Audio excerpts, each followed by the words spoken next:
broadcast. So I'm going to welcome everybody to the May 20th.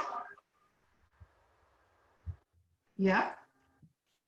I'm going to welcome everybody to the May 20th, 2020 Planning Board meeting. I'll go through the agenda, then do a roll call for attendance, and then we'll start with the public hearings. The agenda tonight is including a continuance request for a public hearing for the Institution for Savings, a public hearing continued from last meeting for 3135 Market Square, Vera Ristorante, a public hearing for the Daily Group, 810, 12, and 18 Colby Farm Lane, also continued from our last meeting, and a new public hearing for Sports Medicine North, 20 Graff Road, for a major site plan review and special permit. After that, we have other business, a minor site plan review for 0 Parker Street, which will be continued, a request for a lot lease at Chandel Estates, a request for minor modification at 266J Merrimack Street, and a request for minor modification at the Reserve at Bashaw Farm. We will then approve minutes, have any updates, and that will be the end of our meeting. So let's start with a roll call of participants for tonight. James Bruger. Here. James, are you there? Beth DeLille. Yeah. Here. Here. No, I know you are, Beth. I'm here, yes. Okay, folks, unmute yourself for the time being. It might be easier than trying to drop in and out. Ann Gardner. Here. Tanya Hartford. Here. Could you hear me, Bonnie? McGavern. Yes, I did, Tanya. Here. Oh, is that Leah? Okay, thanks. Thank you. Rick Tainter. Yes, here. And Tanya said here too. Rick Tainter. Here. Here. MJ Verde. Here. Yes, I know. Here. Thank you. Rick, MJ. Don Walters. Here. Here. Thank you, MJ. Don, thank you, and I'm here. I don't know if there's such a delay because we have video. Andy, do you think we should turn off video if that could be the issue? Yeah, two comments about that. One is there is more of a delay with the video. I do know that. The other issue, and it's a second or two, I don't know exactly how it works, but there is a momentary delay when you use the video. The other thing I would say is that it's not an option we can change during the meeting. It has to be done beforehand. Oh. Well, we're going to be stuck with a lot of delays. I think planning board members, if you think there's going to be an opportunity to speak, or if I'm taking a vote, would you please unmute yourselves in advance, because we have to take a roll call vote on every single vote that we take. So that would be really helpful. There may be an additional delay if we're waiting for you to unmute yourself. Is that clear? So Bonnie, I think we can each individually stop our video. Yeah. So if we each individually stop the video, that might speed things up. Yep. All right, Yeah, let's try that. Everybody turn off your video and decide what you're going to do about muting. But I'd appreciate it if you could unmute yourself when we start to take a vote, at least, if not during conversation.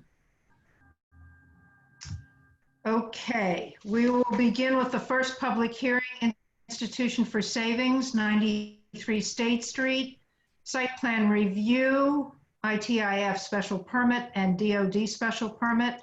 They have requested to continue until June 3rd. And before we take this, I ask for a motion. I just want to let everybody know that their revised plans will be posted tomorrow, which will give all of us, including the public, 2 weeks to review those designs and plans.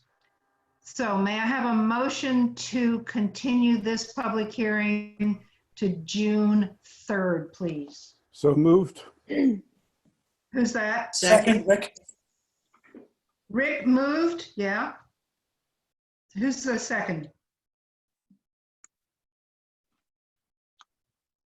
I think Don moved and Rick seconded. I'm sorry. Correct. Yes. Oh, I'm sorry. Okay. All those in favor? Let me take a roll call. James Bruger, Abstain? thank you. Beth Delisle, Yes. Ann Gardner, Yes. Tanya Hartford, Yes. Leah McGovern, Yes. Rick Tainter, Yes.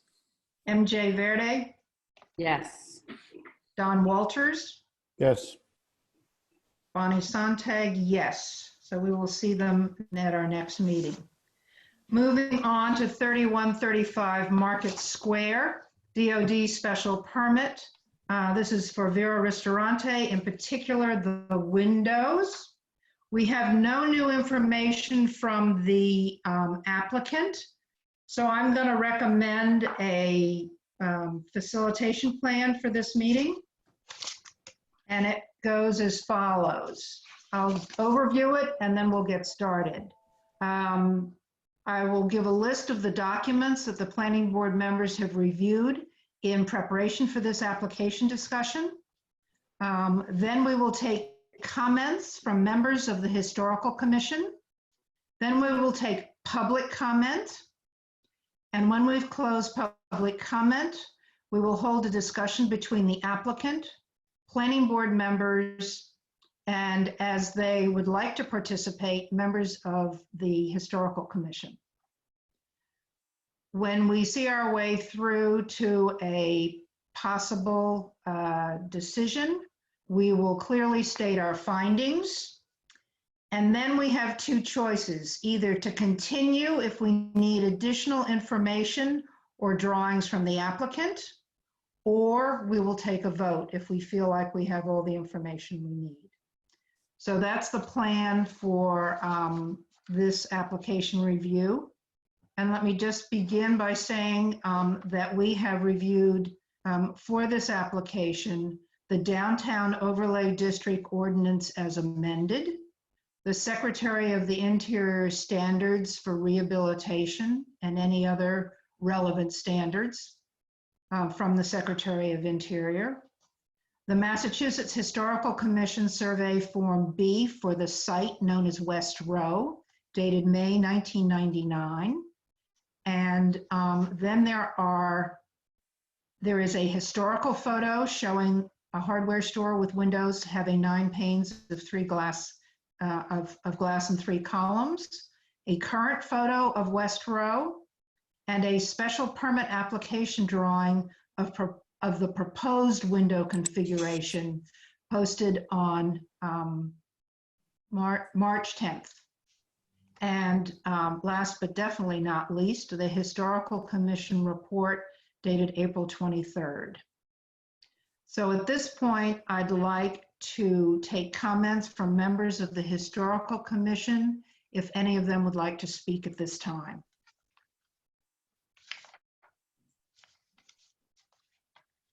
Andy, do we have anyone raising their hand?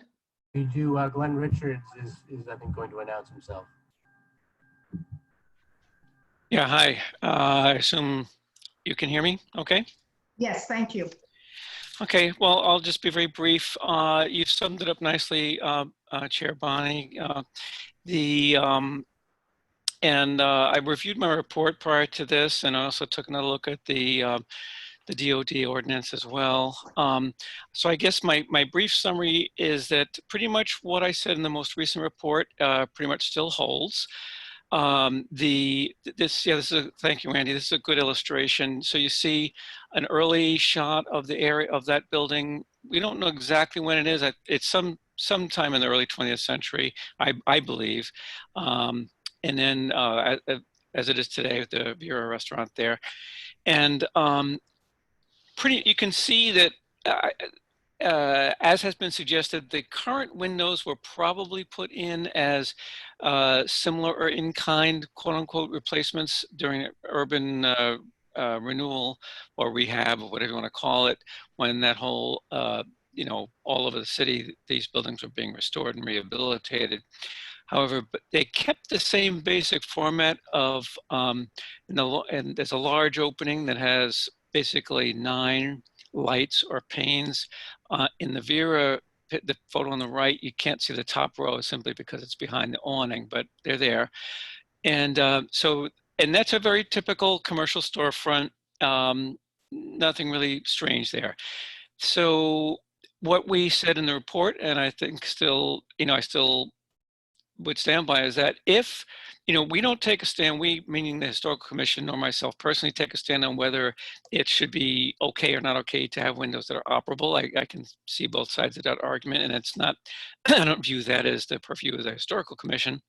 But I do think that when they are closed, they should closely resemble the format and appearance and sight lines that are there today, which is also, if you looked at the Form B, you would see that, I can't remember offhand if the awnings were there or not in the Form B. They might not be, but there's a historical precedent for awnings. In fact, if you notice in the old picture on the left, I see frames there, particularly on the brick building that has the, was it Citizens Electric something or other office. You can see there's a frame for an awning. So that's certainly not an inappropriate addition. But the restaurant is planning to actually change the opening in the sense that above the lower 6 lights, there would be a more sizable separation than a fixed set of lights or windows above that. And then the lower 6 panes or lights would be replaced with either 3 or 4 operable sections, depending on which bay you're talking about. If you're looking at on the right-hand picture, the first bay is 3 panes or wide. Then there's the door. Then another one that's 3. And then the last one before the other door is actually 4. It's a wider opening. So in any event, we think that the potential problem, I should say, is that in order to make an operable window, it's probably going to be necessary to have much wider muntins, because you're going to have hinges and hardware and all kinds of things. Yeah, you can see it here. In fact, if you just quickly cast your eye between the existing elevation, that's the top row. Let's just take the first one on the left and quickly go down to the one immediately below it. You can immediately see how much smaller the window lights are and how much wider the muntins are between. And that's, probably necessitated by what I described as the need for hardware and hinges and all that stuff. So that's, kind of where I see it. And, the ordinance is pretty clear that the historic appearances should be preserved as much as possible. So if a way can be found to do that and still have operable windows, the commission didn't have any objection to that, as I understand it. But we do think that it's important that that historical sightline be preserved. Thank you. Thank I think you. I forgot to announce myself, but I think it's Glenn Richards, Newburyport, Kent Street, and Historical Commission Chair. Thank you, Glenn. Is there anyone else from the Historical Commission who would like to speak? Yes, we have Patricia Pecknick. Are you able to announce yourself? Yeah, so I'm Patricia Pecknick. I'm the vice chair. I wanted to give the planning board a sense of how the Historical Commission looked at this. application. I know that during the last meeting of the planning board, various restaurant windows downtown were discussed as sort of possible models for what might happen at West Row Building and Market Square. We talked about the fact that the Port Tavern is in the 84 State Street building, which was built in 1940 and was the A&P grocery store. So for that building to have those full vertical windows there does comport with that building's history. We thought it was a very different case than altering the windows in a similar fashion on a building from 1811 that has been preserved. Likewise, Agave is an 1820 building, but the whole first floor storefront is modern construction from the urban renewal period. That's why it wasn't really problematic to allow that modern design there. Same thing at SIA. Those first floor windows were altered in the 1970s. You might remember Rockfish had the vertical operable windows before SIA moved in. But the DOD ordinance, as we understood its intent, is that new alterations shouldn't simply imitate whatever the most recent design trends were in retail or dining sort of, but be modeled on documentary evidence of the original historic windows. That's why we went to the archival center at the library and looked at the earliest photographs of the windows. So the way we understood this problem is that without the DOD ordinance, if there were a 31 to 35 Market Row tenant that was a jewelry store, it would have been possible to look at the other windows of jewelry stores in the area like Bonatti and Azarian. They have those large plate glass windows, because in that case, the replacement windows simply refer to other replacement windows. It seemed to us that that practice led to the loss of much of the sort of first floor exterior historic fabric of downtown. So we looked at the Secretary of the Interior standards and at the National Park Service brief on historic storefronts, which emphasizes the importance of restoring storefront windows to a pattern and style that as closely as possible comports with the appearance of the original historic windows. And brief 11 says that it's important to consider the relationship of the storefront windows to the windows and features of the upper stories, and they must be coherent with the surrounding buildings. Finally, we looked at the DOD ordinance that says when replacing or restoring an exterior architectural feature that has been altered, the approved design shall be based upon documentation of such exterior architectural feature as it originally existed. The commission even sort of recruited one of our newest member, Joe Morgan, a new commissioner. We recruited him with challenges like this one in mind. Mr. Morgan practiced architecture in Boston for 40 years, and most of his work was institutional higher ed with a focus on science and technology buildings. So we really looked to his expertise to figure out whether a contemporary operable window could be designed for this historic storefront. Working with Joe, we determined that operable windows, when closed, would have to look similar to the large pane divided light windows that the chair was pointing out in the windows in the historic photos. And Mr. Morgan explained that it's possible to have both the historic look and the operability, but that wooden frames it wouldn't be possible to use wooden frames, that a steel frame window would give the look and the functionality. And finally, we considered that Market Square is a public square, that it's not, we can't really compare it to State Street. It's a special gathering place. Market squares have played a really important role in American history, this one in particular, and is a place where people gather to, protest whatever events they're unhappy with, celebrate, sit, hang around. So we were aware of the need to be very delicate in advising the planning board that the design of these windows needs to preserve the sort of aesthetic coherence of the square and remain true to sort of its historic use as public space. So that's the process that we went to, and I believe that our conclusions are accurately reflected in the chair's advisory report. Thanks for the opportunity to talk to you. Thank you. And do we have anyone else from the Historical Commission who wants to add comments at this time? I don't see anybody on the list, Bonnie, who's here. Okay, then we'll move. Thank you very much to both those speakers. We will move on to public comment.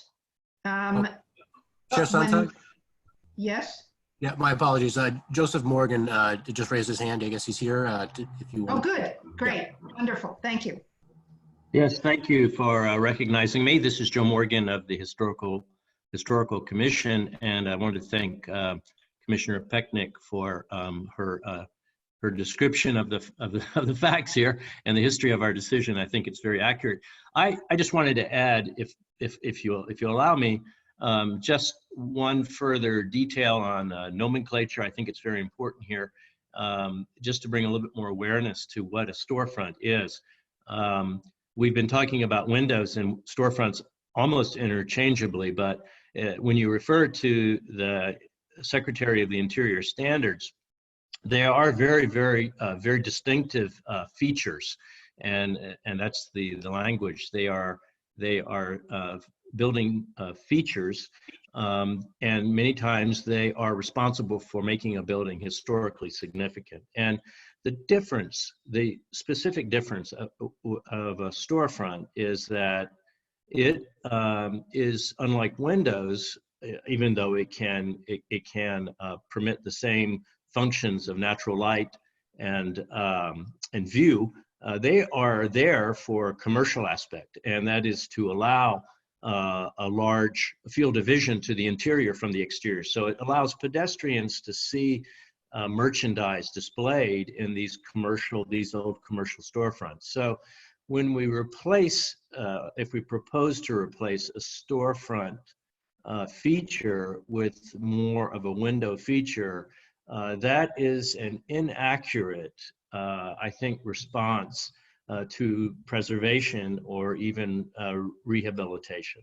And I think that what has been proposed by the owner originally was really that. It was to really think of these as windows and not to really appreciate the historical significance and function of the storefront. So that's the only clarification that I have. I hope it allows everyone to appreciate a bit more what we're really talking about here along Market Square. Thank you very much. Chair, Yes? could I ask a question of the last speaker? Yeah, why not, if it's urgent? It's just clarification. So are you saying that that we should not be reviewing these under the category of windows in the DOD, and we should treat them as something else, but the standards for windows do not apply? They are storefronts, technically, per the Secretary of the Interior standards for the treatment of historical buildings. Now, I don't believe the DOD breaks it down further into that specific feature. Presumably, even the DOD lumps it under windows. So that distinction, I don't believe, is made in the DOD. Thank you. Anyone else need a clarifying question asked at this point?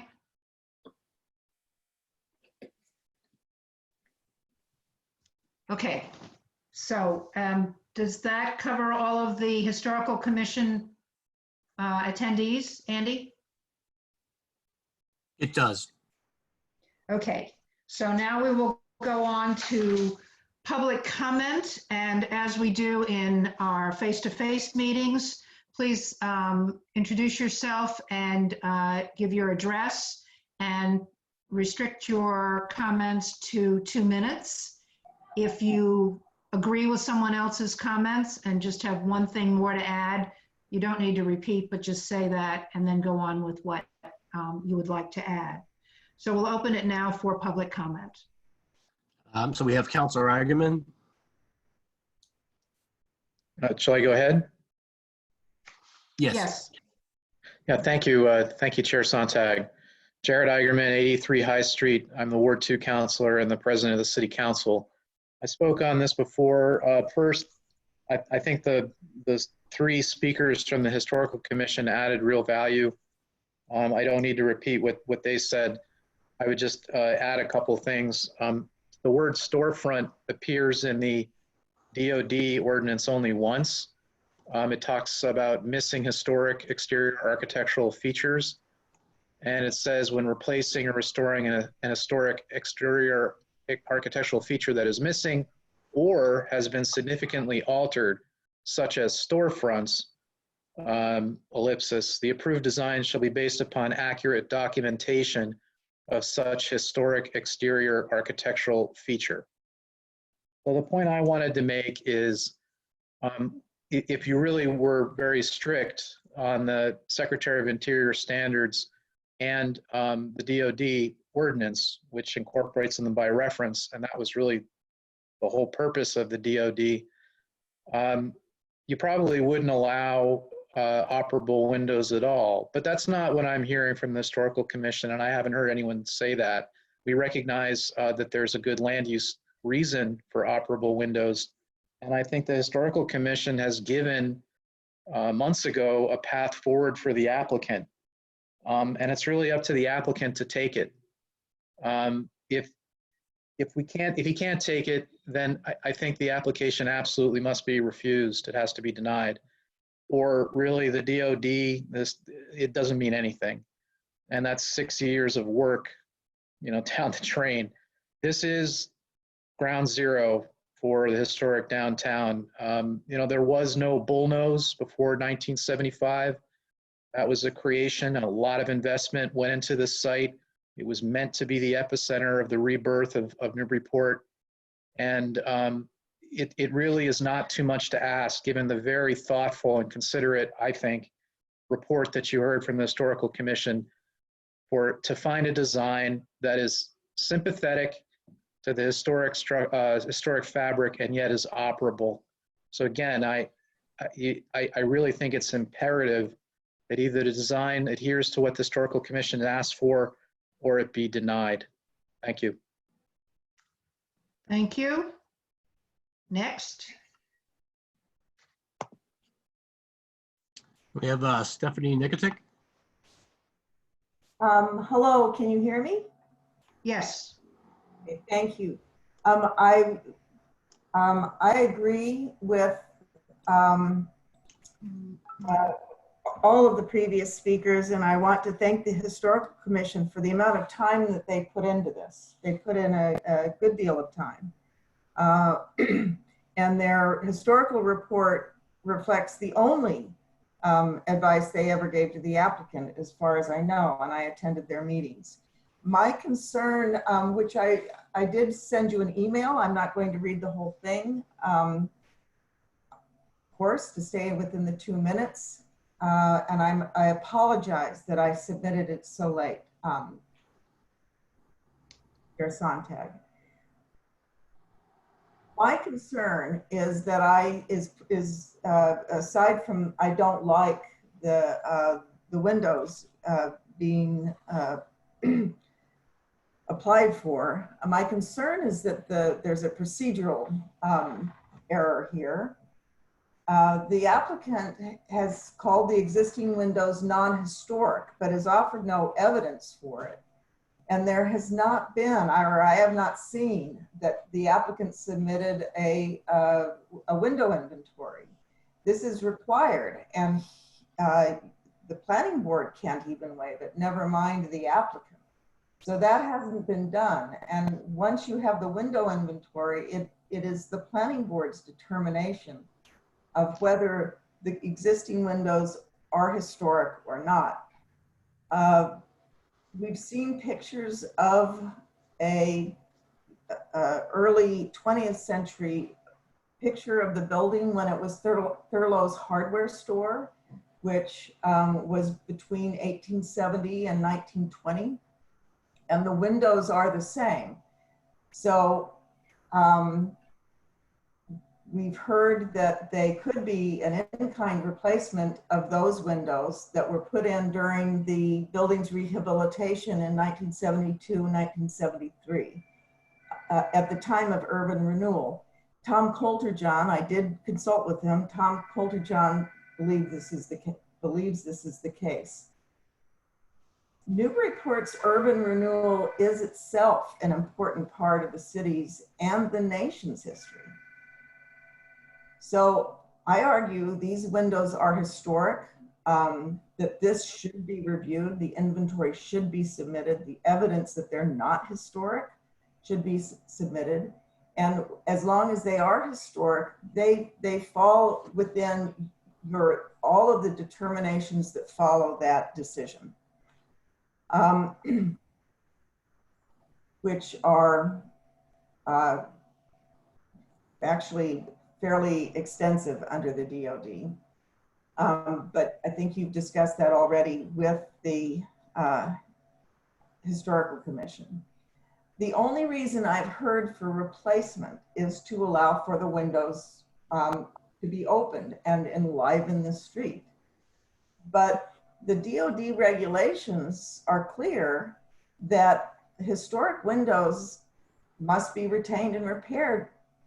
And if you determine that they cannot be reasonably retained and repaired, then they need to be replaced in kind, both in design and materials, whenever reasonably feasible.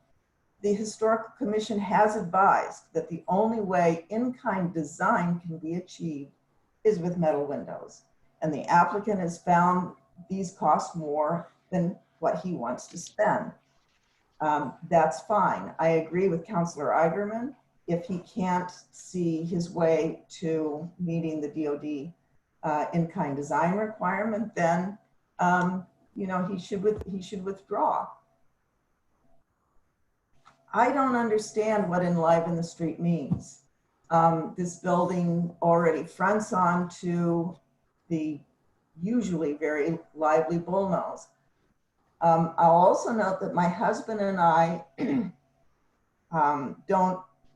we're not patrons of all of the State Street restaurants which have these bifold windows, but we do go to Port Tavern, but not when their windows are open, because when the windows are open, flies enter the restaurant.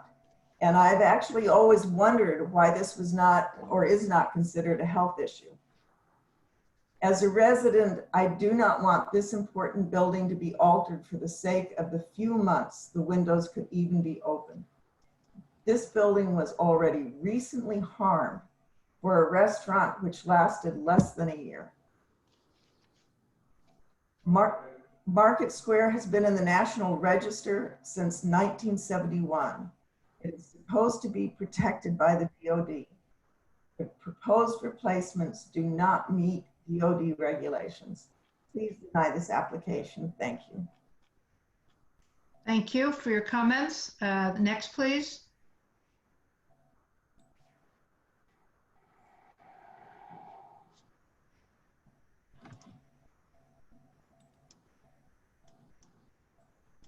I see no hands raised at this time, Chair. Okay, we will close public comment. Oh, I'm And- sorry.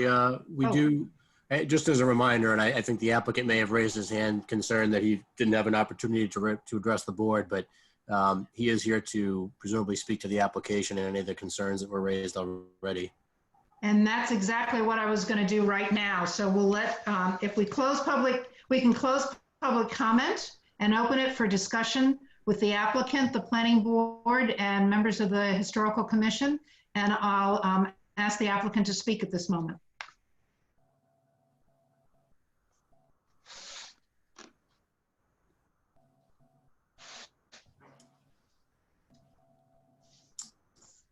He is unmuted. John, you are unmuted if you'd like to speak.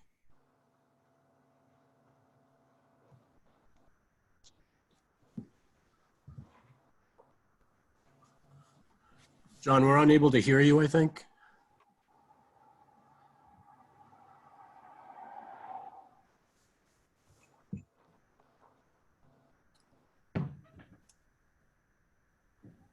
Well, we could continue our discussion and he could join in when he figures out how to do that. Yeah, perhaps that would make sense.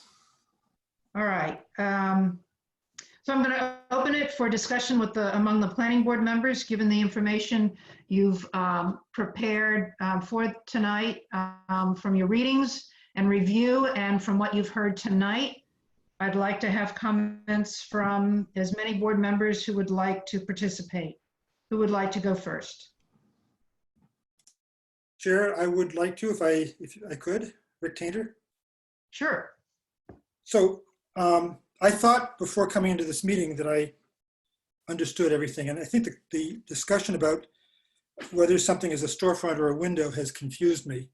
And so let me start by assuming that it's a window, because that's where I came into the meeting thinking about. If it's not a window, then presumably none of the standards under item E, windows, in the standards would apply, including the discussion about the width of muntins.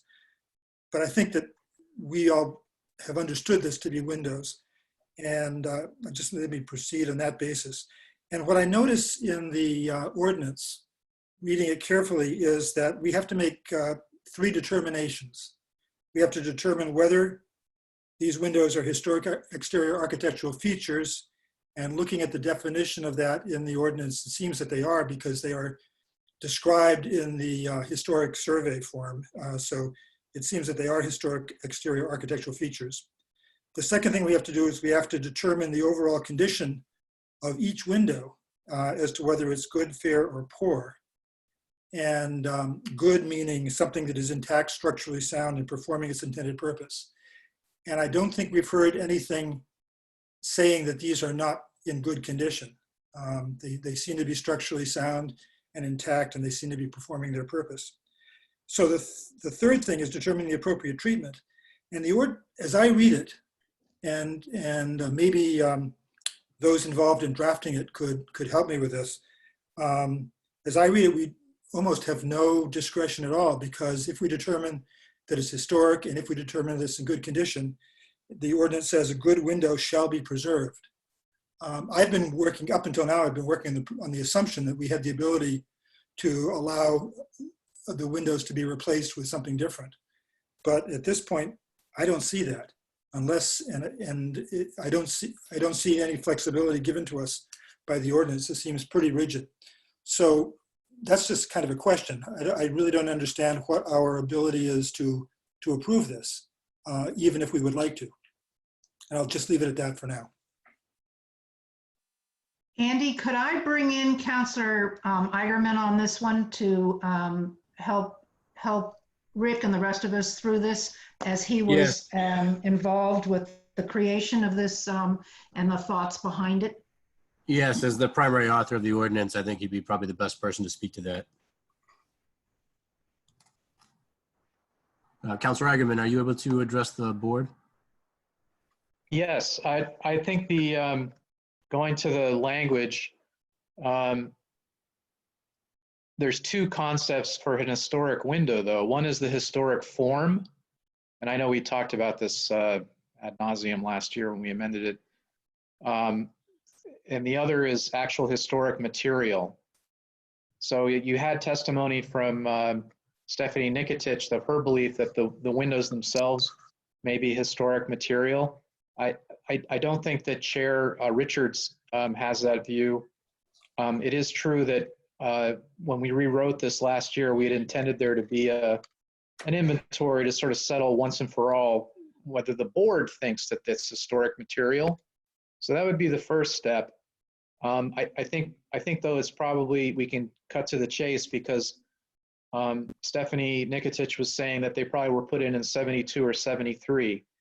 That's just short of the historic period, usually under the Secretary of Interior standards, which is 50 years, is my understanding. So it will be in a couple of years, independently historic, that's true. But I think you do have wiggle room here that these are not historic materials. But you still have the language in the DOD under windows when it talks about replacement windows.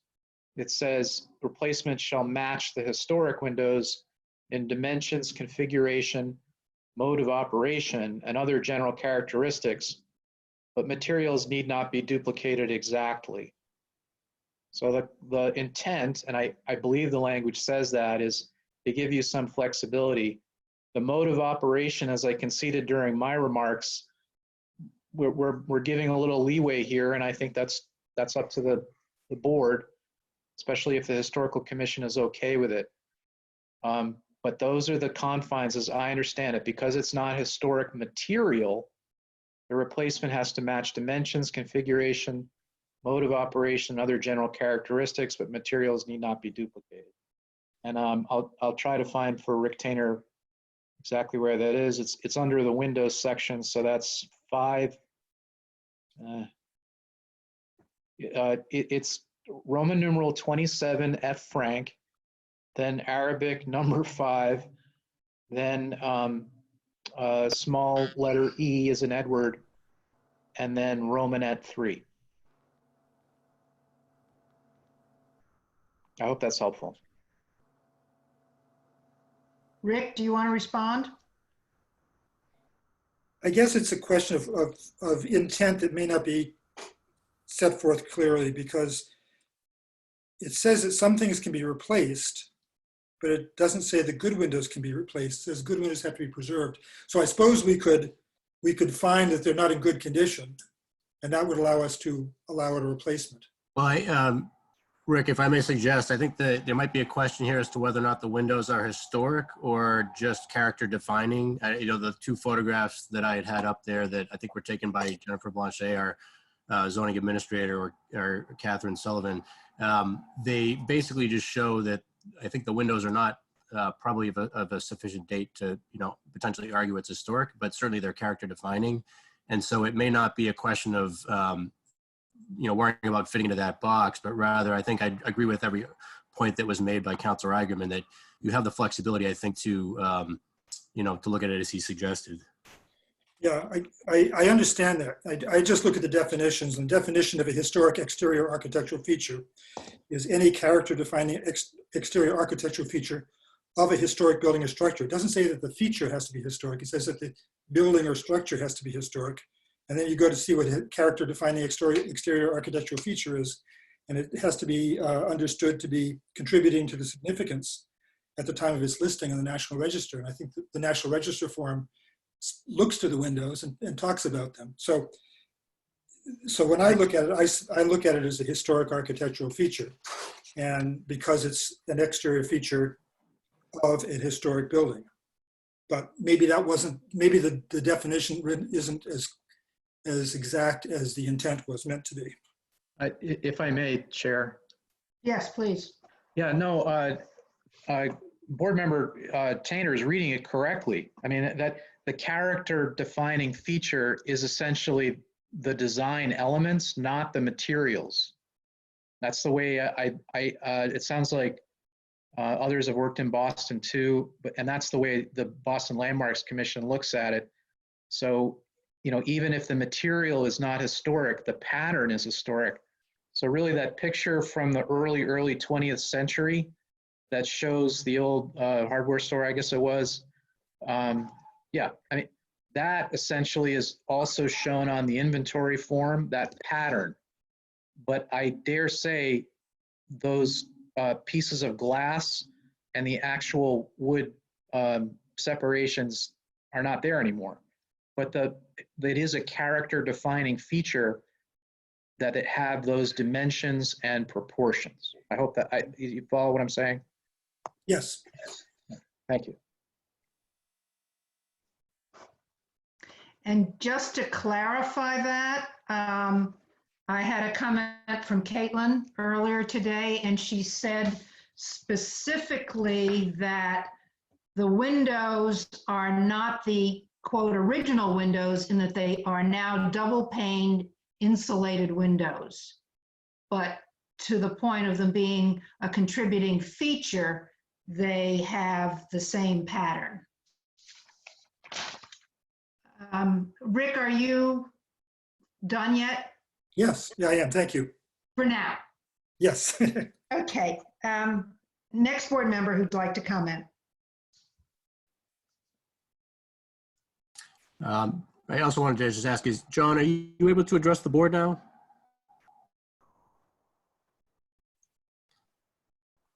Not sure, Chair. He has his hand raised, but he's not responsive, I guess. I'm happy to comment then. I want to highlight one of the points that was made by Stephanie, that we do have a procedure, and I was involved with Don in helping put together some of these standards for the DoD, the windows in particular. And we were very careful to request a procedure that helped us evaluate when windows should or should not be replaced. And I think it's a really important point, and I think it's a little bit confused by the fact that it's being changed from an operable window from a non-operable to an operable window. And it's tempting to say, okay, well, this is an entirely different thing, therefore we look at it differently. But when I think about it, the more I think about it, the more if they're going to replace the windows, they have to follow the procedure, which is do an inventory of the existing window and make a case that they need to be changed. And this is all based on the assumption that they are historic, or at least a historic character feature, which I think they are. That's my first point. And also the second point is that I agree with, I think Rick was making the point that we are sort of hamstrung by the DoD, even though I would love to see operable windows here. And I do understand what the meaning of animating the downtown area, Market Square. And I think it would be more animated if it had operable windows. But I really thought about this a lot, and I think actually we are kind of hamstrung by the DoD. And I think we need to insist that they look more like what is existing. And I think there might be creative ways of doing that. I still would like to see the hinged awning approach explored a little bit more, whether it means eliminating the awnings and hinging from the top, if that's possible. I'm not sure that it is, but it might be, or hinging a third of the way down from the top with the awnings remaining. Maybe then you can still have narrower mullions, I'm not sure. But I feel like there are things that could design solutions that could still be explored. I don't think it's been exhausted yet. I'm done. Next person, please.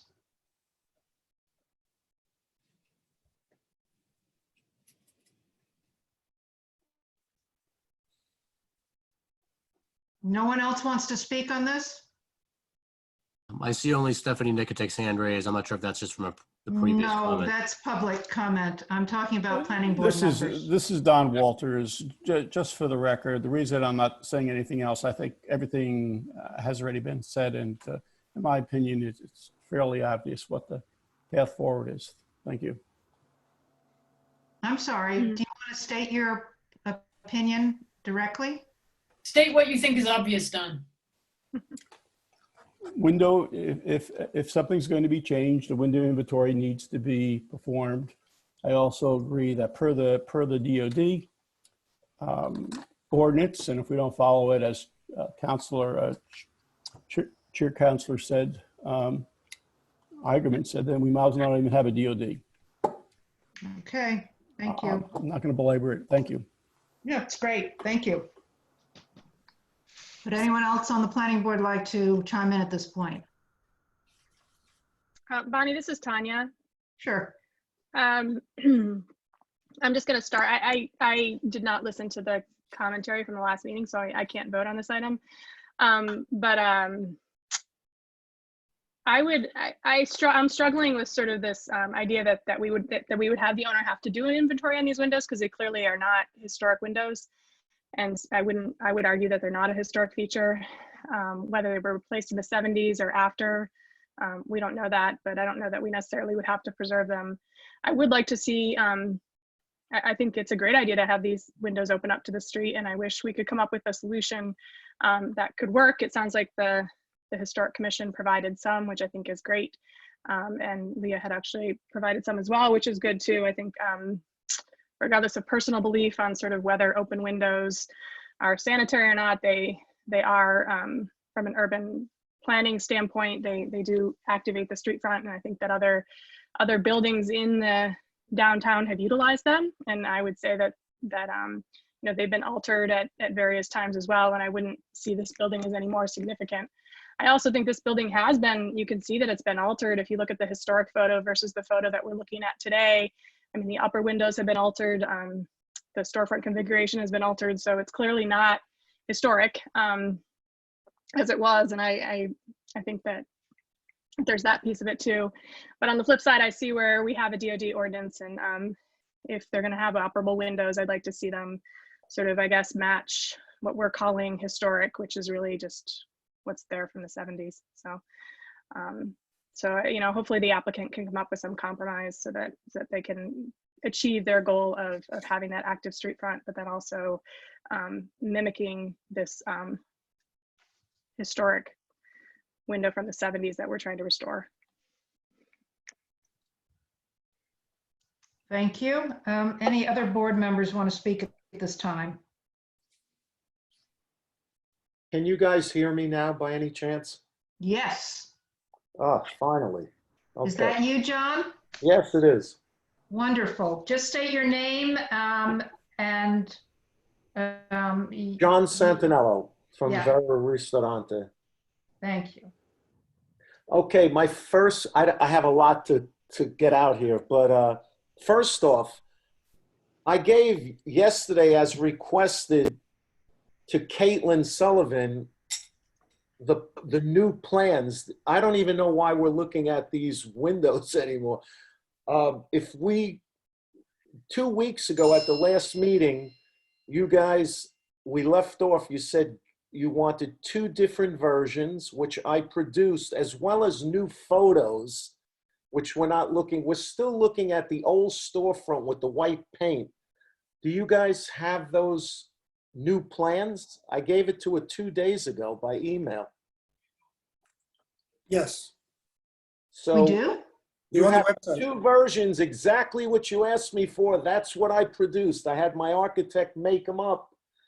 And you said you wanted to see more glass. I gave you more, Andy, can you pull those up? because this is from 2 meetings ago. These Yeah, Right. hang on. My apologies for any confusion. Caitlin and I are confirming right now to make sure there's no confusion over this, because we were going off of the most recent documents we saw posted. So Nope. just Right. one The second. last ones are dated yesterday, I think. Were they on the web? They must have been on the website if you saw them. Yeah, they're on the website. Yeah, This they were would up. be 2 different versions. I'm sorry, we weren't notified of that. Did you just happen to find them there when you were reviewing this, Rick? Yes. Oh. I didn't know there was anything new to review, so I didn't look. There were 2 new. I also have photographs. You asked me that you wanted to see what it would look like superimposed. We did that also, and I sent those to Caitlin too. Yep. I did all my homework. Whatever I was asked, that's what I sent. And I even asked, she asked me at the 12th hour today, what type, if they were double pane, and I said, yes, they're insulated windows. They're not, they're obviously not the original windows. Yeah, hang on. My apologies if there was anything that was lost in translation there. Caitlin, are you able to just, you happen to be able to clarify perhaps? I'm just pulling up what we have on the, You should have Yeah, one sure. version.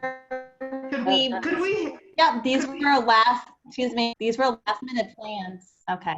These were last minute plans that were submitted yesterday, and we finally got them posted today. And they're up there, and the planning board has not had a chance to review these last minute plans that were received. Caitlin, did you send us that notification?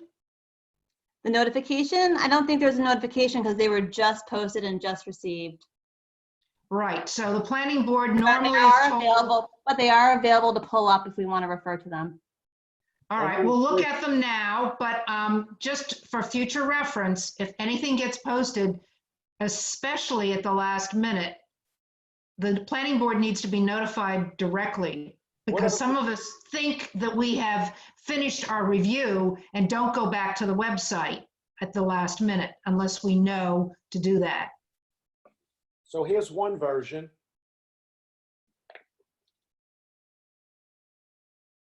However, I prefer the next version personally, but then again, to each their own, as they say.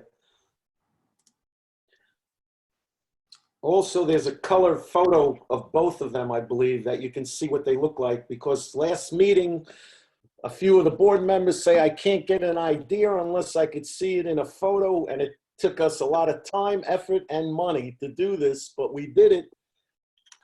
I'm at the end of my rope, guys. This is the last set of drawings I'm doing. I can't do anymore. I've spent a small fortune on doing this. Can you And explain? quite frankly, so this is one version. On the larger windows, you have 4 separations. The other one, it's 5 separations. The first 2 to the left are always going to be 3 due to the size. There's one window, obviously, that's bigger than the other 2. So this is you see the larger window has 4 separations. Let me just refresh from 2 weeks ago with Mr. Morgan, who suggested the metal frame windows like the ones that are there. We looked into it. We asked 3 different companies. They were absorbent, the price. It was just astronomical. There was no way in heaven we could afford them. They were nearing some over, but most of them around $100,000. It's just ridiculous. So we couldn't do that. So then we left off 2 weeks ago. Okay, let's try it in wood. And you guys wanted, what would it look like open? Here's your picture of the open windows. They do not protrude out over the awnings. Someone also was worried about that they do not protrude further than the awning. That's basically what it would look like open.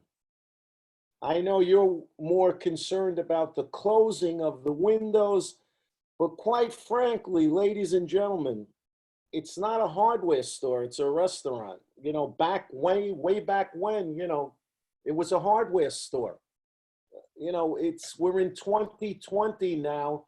This is, and I agree, the centerpiece of Newburyport. And I do think it's important to have something that is inviting and nice, but I don't know what to do anymore. You know, this is the best we could do. This is the 5th or 6th set of different types of, each time I've come to a meeting, you've asked me for a different type of window with divisions. It started with multiple divisions and we did less. Now we're down to, last 2 weeks ago, you wanted just plain glass. So that's what I brought you today. I don't know what else to tell you. At this point, you know, I'd leave the windows the way they are and forget of it, because it's gonna, any way you slice it or dice it, this is a costly endeavor for me, and I'm willing to do it, but you know, I don't need these windows open that badly to go through all this.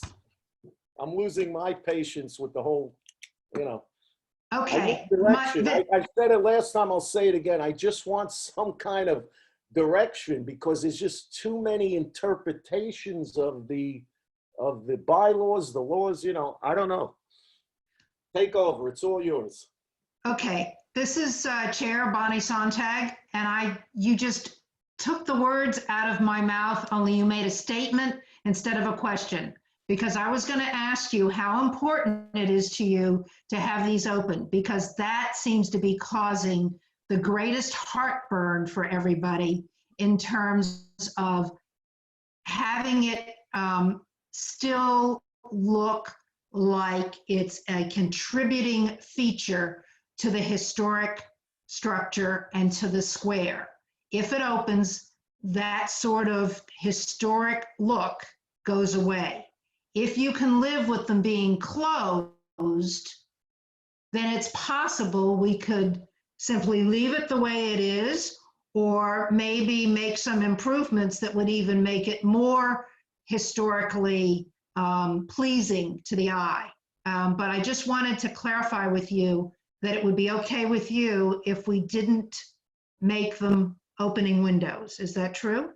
Well, I went through all of this for months now to do it open. So, I mean, you know, I've come to the end of the road. It would have been nice to have them open, I think. You know, we spent a tremendous amount of money renovating this restaurant, which wasn't that old, but we gave it a totally, absolutely new look from the inside. It looks absolutely different. And this was going to be our finishing touch on it, to give it some kind of ambiance from the outside as well as the inside. So, you know, I don't know anymore. I really, it's like I'm not a quitter and I don't like to give up on things, but you know, my cuisine is more important than my windows. I'm not going to lie to you. And I know we're going to do an unbelievable job here with that, but I really think it would have added to the community, not detract. And I consider the building, it is a beautiful old building. I love the building, but I really don't think that changing the front windows is going to make a difference to the historic value of this building. I just think, you know, I don't know. Last meeting, all I know is the tone of the meeting 2 weeks ago was absolutely different. I wish you could go back into the minutes of the last meeting, and everyone seemed to be super, super positive on open windows and more glass and no divisions at all. Now, you know, I know the historic board got involved, so, you know, everyone's on their P's and Q's tonight. So, you know, whatever you guys decide, I'm good with it. I give up. So that leaves it up to the plan. Thank you very much. That leaves it up to the planning board to have a discussion and decide what we want to do. I'll take comments.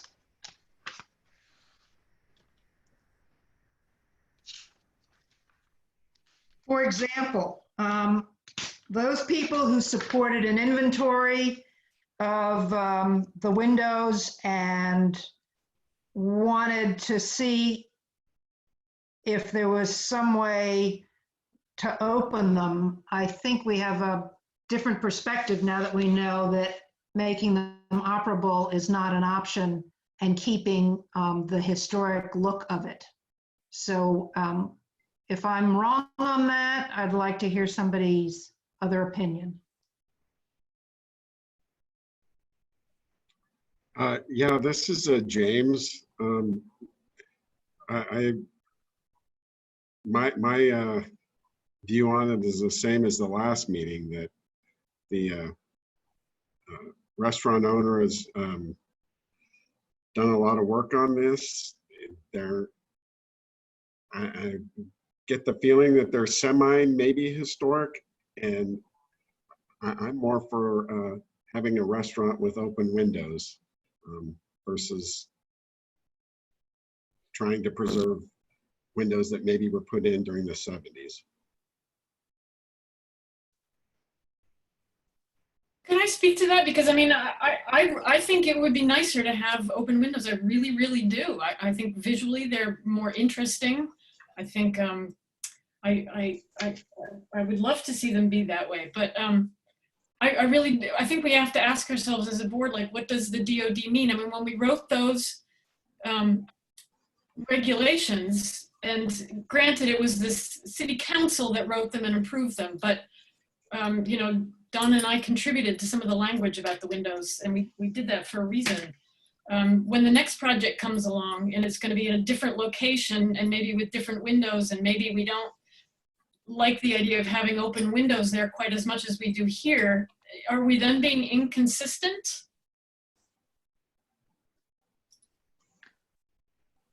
This is Bonnie, and I think you've hit on a good point. The ordinance is there to keep us honest in the sense that it forces us to be consistent and to look at extenuating circumstances if they exist. And in this case, I don't know who we heard from. I'm sorry, I can't remember exactly. But this is not State Street. This is Market Square.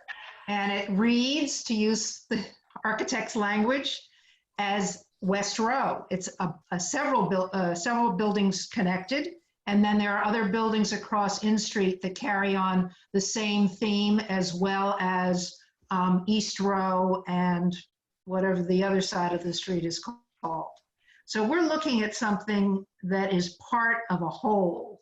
And I'm very reticent to make any kind of an exception and try to justify that from the point of view of it being leading to the possibility that we would have problems down the road, setting a precedent right now. So I'm leaning toward a more strict reading of the DOD and being guided by that.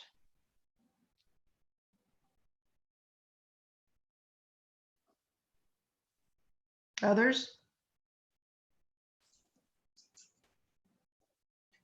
This is Rick. First of all, I really like sitting in restaurants with open windows. I like sitting at the Port Tavern. I think it's great. And at the last meeting, I was very open to finding a solution that would do that. And I thought that maybe instead of having something on hinges, there could be something on sliders, that the windows would slide open instead of fold open, and that we might be able to get the narrower mountains that way. But I guess my basic problem now that I've been pointed to the new DOD regulations and the very, very specific regulations regarding windows, I don't see how I can get what I would like to get. Because I think that in order to do that, we would almost have to ignore that whole detailed analysis that in the long paragraph under windows, and then the statement that a good window has to be preserved.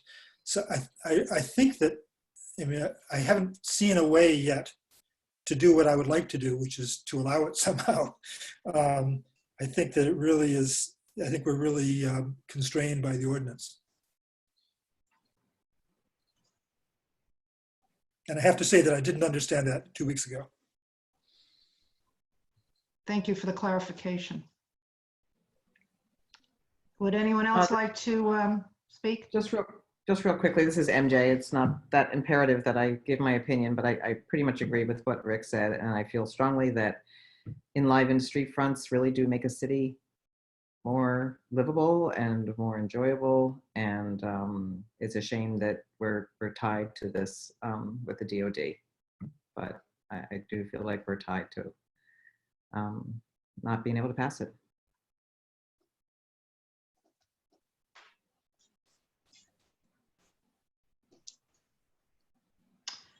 This is Ann. I would agree with that. Can I make my closing statement now? Let's just make sure that all the planning board members who want to speak have spoken first. Would anyone else like to? Yeah. Sorry, this is MJ again. I just want to add one more thought, which is over 10 years ago when I moved here, there were no outdoor seating from restaurants that other than what was Not Your Average Joe's that I recall. And since then, there was an effort made. I know it started with Oregano and went over to Saya and Loretta and all the other restaurants that have really made a huge difference to me in our level of livable city in the summer. And I think it's made the city so much better. This is a circumstance that I feel would do the same. And I just feel it's a shame to not consider it more seriously. But I understand also the historical significance of keeping things the same. So my last comment. Yeah, and this is Beth. I'll just say, I mean, I agree. I would love to see operable opening windows, but I do hear what the Historical Commission has said, and looking at the DOD, I mean, if the applicant is not willing to go with what the Historic Commission indicated with the metal framed windows that, you know, could be operable, then I think otherwise and if there's no other more cost-effective alternative that would preserve the historical look, then I don't know, I would be inclined, I guess, to vote against what's been proposed, as unfortunate as I think it is.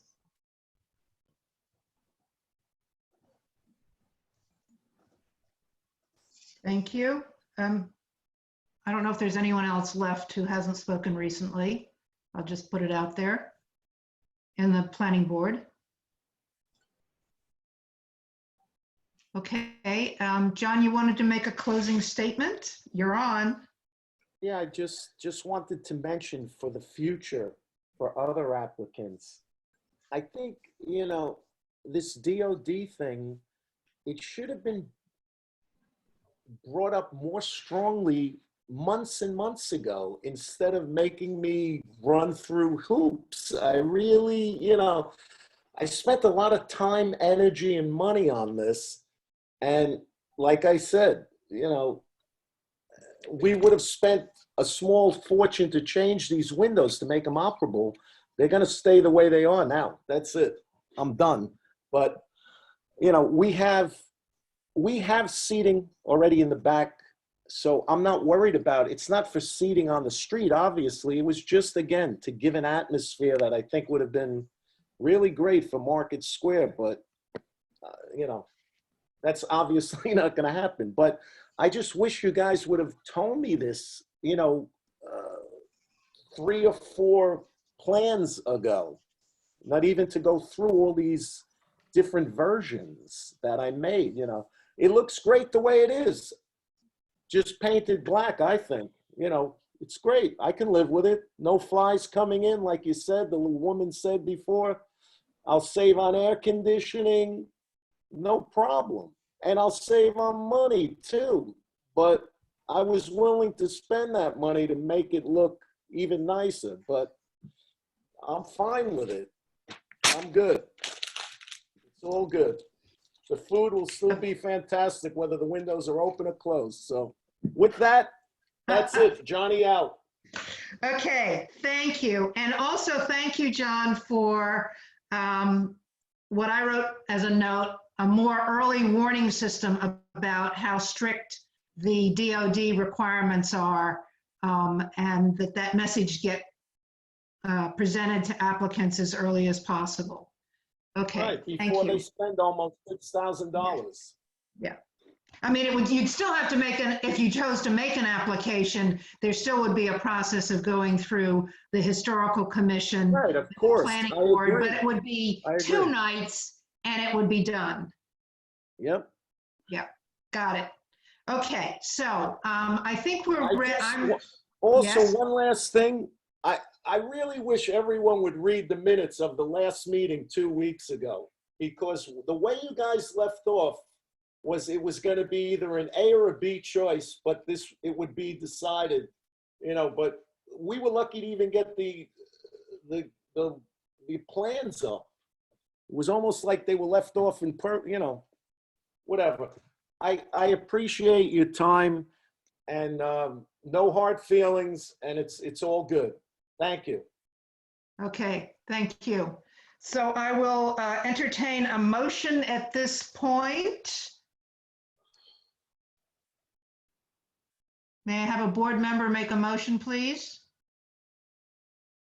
Would you Hey, like me to Bonnie? say yes? Do you want me to say clearly really what it quick. should be? Yeah. No, I was just going to make a suggestion that in Excuse question. me, who is this? Who is this? This is Tanya. Thank you. Does the applicant want to withdraw? And are they allowed to withdraw?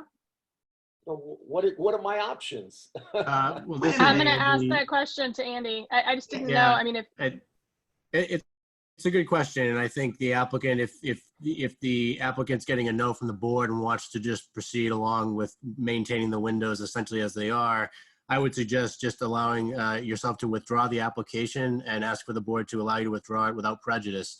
That way, essentially, the board is not issuing a written decision, you know, denying the project, and you can come back at some other point if you decide to revisit the matter in some way.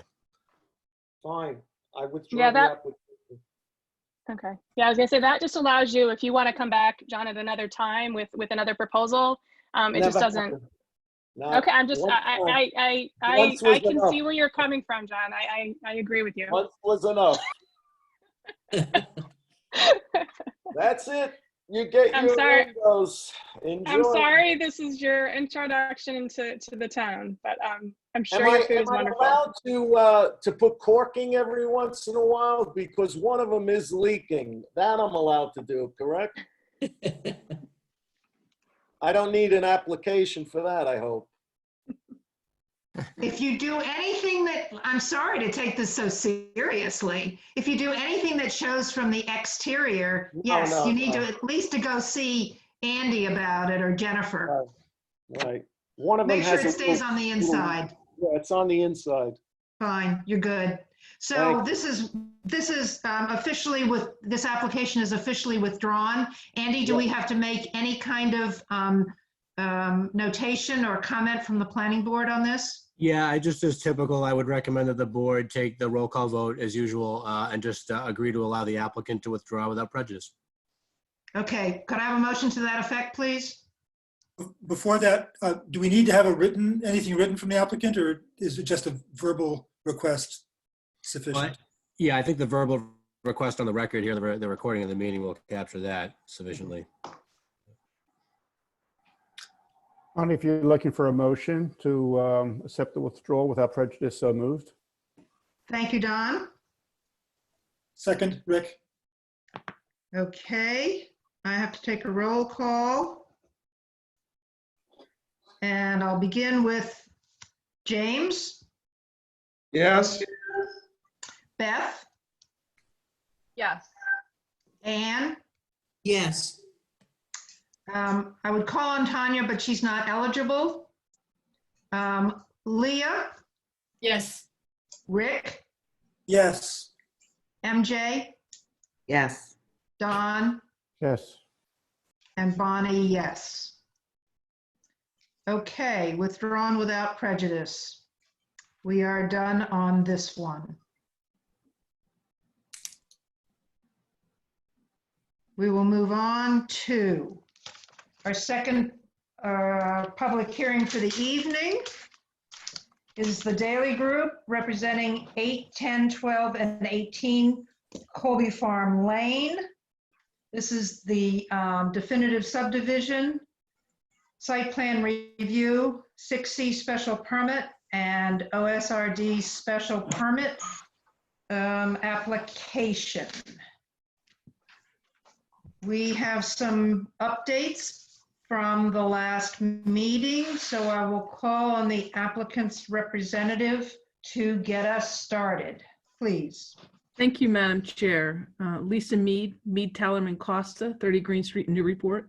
With me this evening is Matt Hammer of Landplex Engineering, the engineer on the project, Howard Snyder, the landscape architect on the project, and David Daly and Jonathan Miller of the Daly Group. And Andy, is that the most recent, I think it is that the most recent landscaping plan?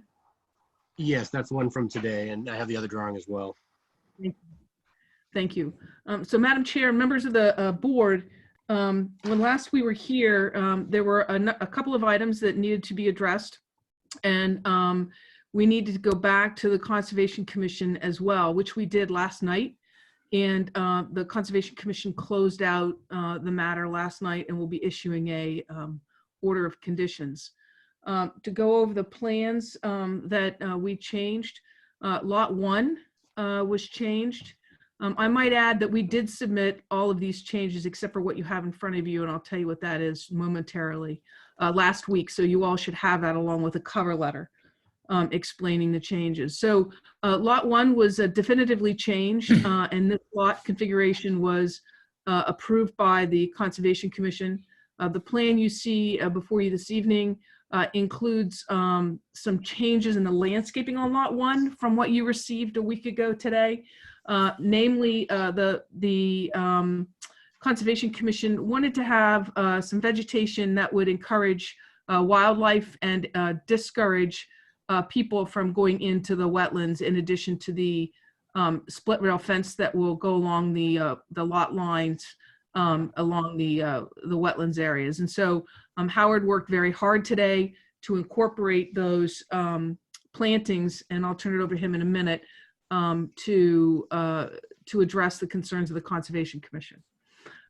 So in addition to that, the board wanted to change the fencing around the playground. Andy, if you could just move it over a little bit. And there was a whole discussion about the fencing around the entire common area versus the playground itself. And so we removed the fencing to the rear of the common area, and thank you, and then replaced it with shrubs along the sidewalk. I think it was Mr. Tainter that requested that or suggested that, in fact, that might be a good idea. So you can see on this plan that has occurred.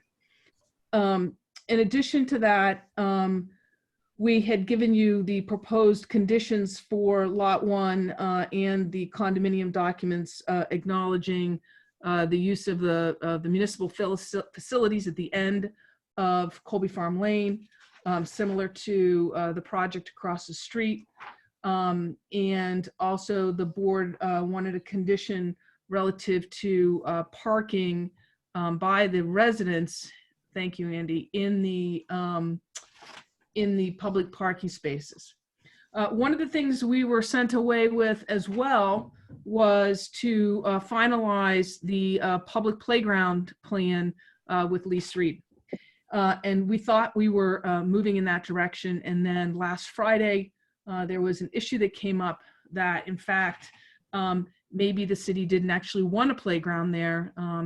Molly Ettenborough had raised some concerns about truck traffic on Colby Farm Lane. In the interim time between last Friday and today, and actually yesterday, I've spoken with the mayor, and I think the mayor has provided her input to Andy and others, as well as Molly, relative to the playground and the safety of Colby Farm Lane. And so what the developer has agreed to do in a sketch plan that we provided today is two things. One, the board talked about the painting of a crosswalk and where that location was, notice signs, yield to pedestrians, as well as painting on the pavement, a yield. But in addition, the mayor requested that we install 2 light pole solar powered crosswalk activation signs similar to what's going to be installed on High Street. I think the two I could give you as examples would be the one at the old Shawmut Gold building on Merrimack Street, which I'm sure all of you are familiar with, and the one on Low Street at Children's Healthcare just beyond Story Ave interchange. In addition, the mayor requested we reduce the number of public parking spaces to provide handicapped accessible and another extra parking space, but maybe not an entire 5 parking spaces. The developer has, we've worked with a playground proposal here from the very beginning, and everybody has been enthusiastic about it, including our initial meetings with Lee Street. In addition, the people across the street that are buying the houses and the people who live on Colby Farm Lane, not the least of which is the family at the corner of Colby Farm Lane and Low Street, are all very excited about having a facility near them for kids. And so the mayor too has expressed her enthusiasm for it. And so we are proposing to continue to have that playground there. And we believe that we have addressed the public safety concerns relative to that. I think that the mayor and the DPW think that we have done that as well. And if you go back for a moment, you'll see that the road actually narrows right at the area where the crosswalk is naturally. And then you have the parking on either side. And of course, the new developments on either side. So that will all contribute to traffic calming. We got a sign off from Phil. Also, there were 2 items that were left for Phil, from Phil's letter. One was a thrust block, and I'll let Matt talk about that, which he's going to be changing the detail on. And the other was resolving the issues regarding the swales along Colby Farm Lane that the chair had raised at the last meeting, not wanting to kind of leave that open. In order to address the swales, and in fact, Matt, when he talks, can talk about his conversation with John Eric, we need to come to an agreement with the DPW on the road improvement plan, which we don't have right now because folks in the city are busy taking care of other things. But we would request that the board do one of two things. One, maybe we'll get it done in the next 2 weeks. I don't know, that depends on the availability of the city, because we will be reclaiming the road and reconstructing it.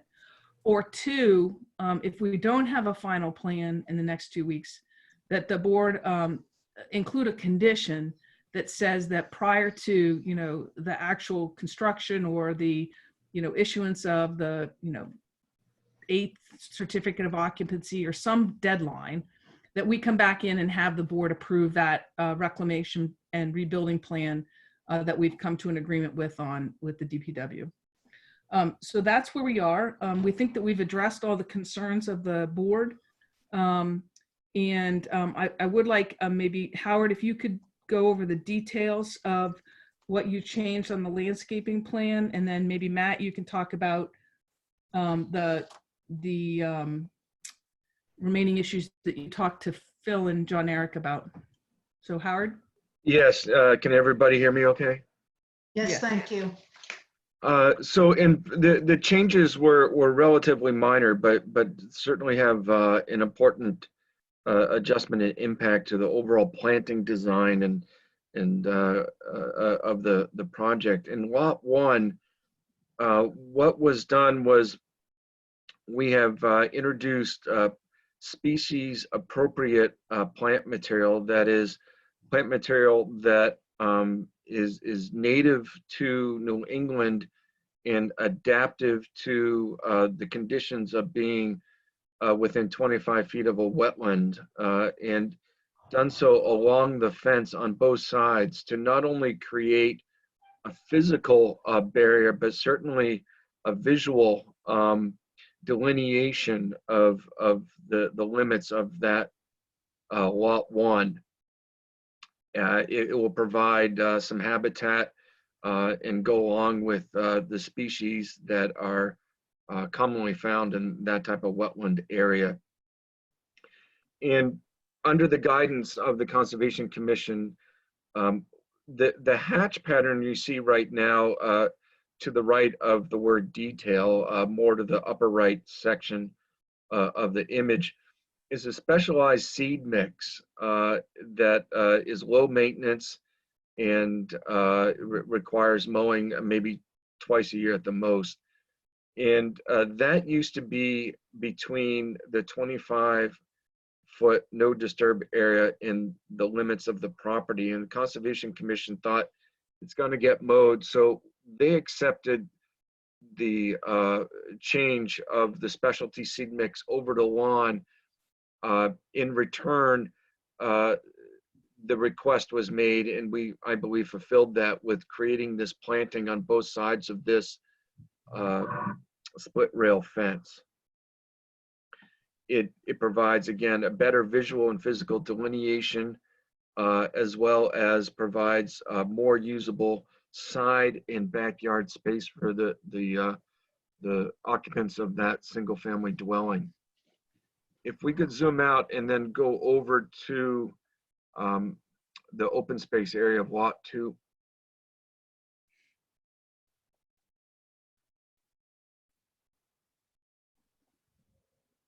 I recall from the last meeting with the board, a request was made to create a row of plantings to separate the lawn area from the asphalt walkway, to really visually and physically, more important physically, keep pedestrians on the walkway and to stop from what's often referred to as a cow path, but past being worn into the lawns to the point where the grass is died back and compacted soil.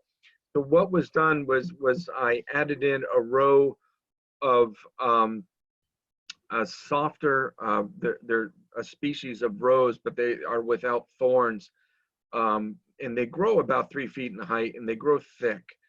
So that it will be something that blooms for most of the summer. So there will be a visual beautification that occurs, as well as the physical separation. And what I've done at the corners, up in the right where the walkway makes a 90-degree turn, and then down in that corner between the walkway and what is now being considered the alignment of the playground fence, I have put in a cluster of evergreen conifer shrubs. So there is a year-round, more defined, thicker obstacle. So people will be even more deterred from cutting those corners. And that, in brief, is the substance of the changes that occurred. Thank you, Howard. Matt, could you talk about wrapping up Phil's comments and your conversation with John Eric? Yeah, sure. Matt Hammer, Landplex Engineering and Surveying, Lowell, Mass. So there's essentially two comments from Phil Christensen. One is that there needed to be some additional clarification on the use of thrust blocks, which are used at the changes in direction for the water line. The plans do show thrust block details within the plan set, and Phil recommended that we provide some additional notations on the utility plan to incorporate the thrust blocks that the bends in the water line, which we can most certainly do. And then secondly, as Attorney Mead outlined, the swale comment related to Colby Farm Lane, of which would be incorporated with the continued discussions with the town engineer in the town related to the improvements within Colby Farm Lane. In that swale comment would be incorporated in the street improvement plan, which would be reviewed by the city engineer. Thank you, Matt. One other thing, Madam Chair, before I turn it over to you, I would add that actually the city has been doing a lot of searching and research on Colby Farm Lane. And one of the issues has been they have no layout documents for it. And so Matt and his team had to go back out and do some survey work to help provide further information on the actual layout of Colby Farm Lane. So that's been ongoing for a number of weeks. And that's been completed on our end. Good, thank you. This isn't all you're going to speak about, right? Those were the only outstanding issues from the last meeting, Madam Chair. Correct. You don't have any new information? I don't. Do you think I'm supposed to have new information? We saw a chart of city benefits agreed in exchange for keeping the playground there. This gives us a full picture of what was resolved this week. So sure. Thank you very much. I apologize. I didn't realize that was sent to you because that is an issue for the mayor and the DPW and water and sewer. So as we discussed at the last meeting, the applicant has met with the city and at the request agreed to reclaim and resurface Colby Farm Lane from Low Street down beyond this development. I want to say 600 and some odd feet. I don't have that right in front of me. So they're doing that. The city has asked them also not just to connect their sewer main to the existing main, but replace the clay sewer pipe that runs off of Low Street to Colby Farm Lane, in addition to the services, the existing services. The applicant has agreed to do that. And then the applicant has some work on the water mains to undertake. And then the applicant will be constructing a publicly accessible playground at this location. So those are, in addition, of course, to the affordable units in the open space, which are required under the inclusionary housing, OSRD, and 6C. So those would be all additional benefits. Those exact numbers and how they're finally worked out are actually would be within the purview of the mayor's office. And in addition, the applicant's going to be building or contributing a certain amount of money up to building a new barn for the Park and Rec department. Thank you. I was not implying that we needed to go through the numbers, but just it looked like there were more benefits in this this plan, to this application, and I wanted you to be able to state them. So thank you. Yeah, thank you for reminding me. Okay. So before we get into the details of all of the potential conditions and findings and so forth, let's slip something that we've needed to do for a couple of meetings now. When we did the completeness vote on these applications, we did not vote on the requested waivers for the application in general. So I'd like to get that out of the way right now. It's an administrative piece, but we need to vote those waivers, which are to grant the requested waiver of submittal requirements for the major site plan review. It's just simple, straightforward, that will cover submitting, they don't want to submit a traffic report nor a full environmental and community impact analysis. And I think as an administrative piece, I could take a motion to grant that waiver. Could I have a member make that motion, please? I'll make that motion, Bonnie.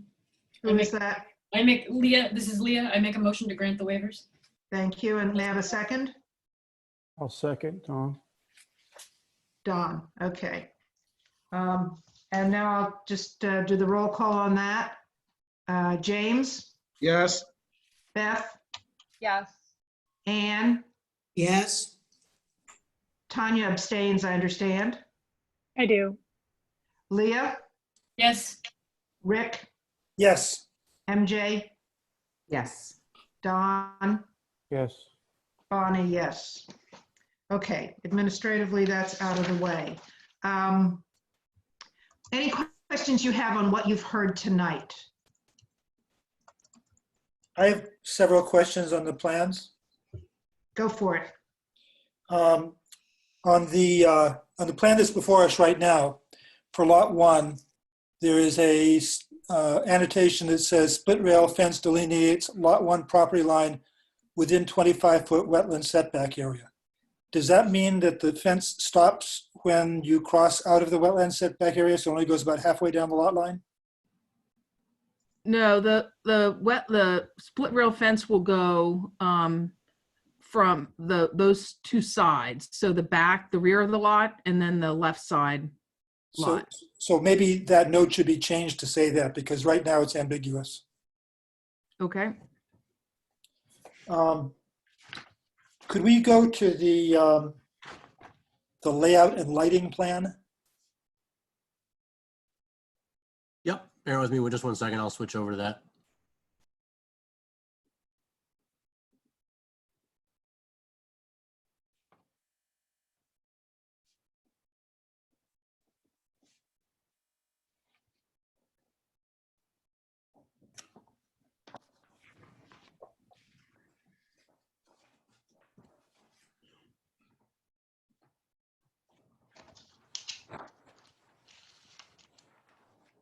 So while we're switching over, my first question about that is in the parking area, there are handicap ramps on both sides of the parking area, but on the right-hand side, I don't think there's a sidewalk. It's not evident in the plan.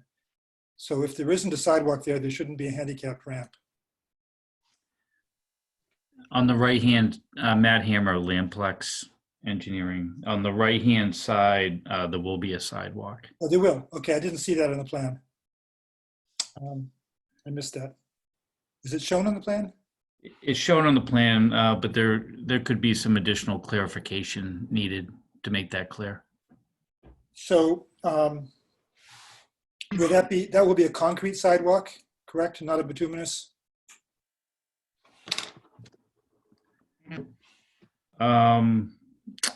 That's what the city ordinance is. Yeah, so within the city right of way, that would be a concrete. Okay, so it would be helpful to have a detail for the sidewalk for that. I assume that applies to both the sidewalk on the north side and the sidewalk on the south side, correct?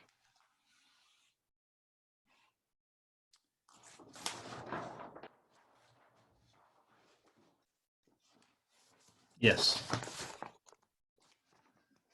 Andy, has that come up, or is my free screen frozen? No, it's just taking a second. For some reason, the PDF wasn't loading quickly, so I was just panning around for the part we need. Hang on one second. Matt Hammer, Lamplex. On sheet 10, there are handicap ramp details. I meant the sidewalk detail. There is sidewalk on the detail. I saw a bituminous detail. I didn't actually, I must have missed the concrete detail. So we can add some additional verbiage to that if needed, or you could add that as a condition that all sidewalk work will meet the City of Newburyport's requirements for sidewalks. So you don't actually have a detail? Well, we have a detail for the ramp, a walk, the curb, the curb detail.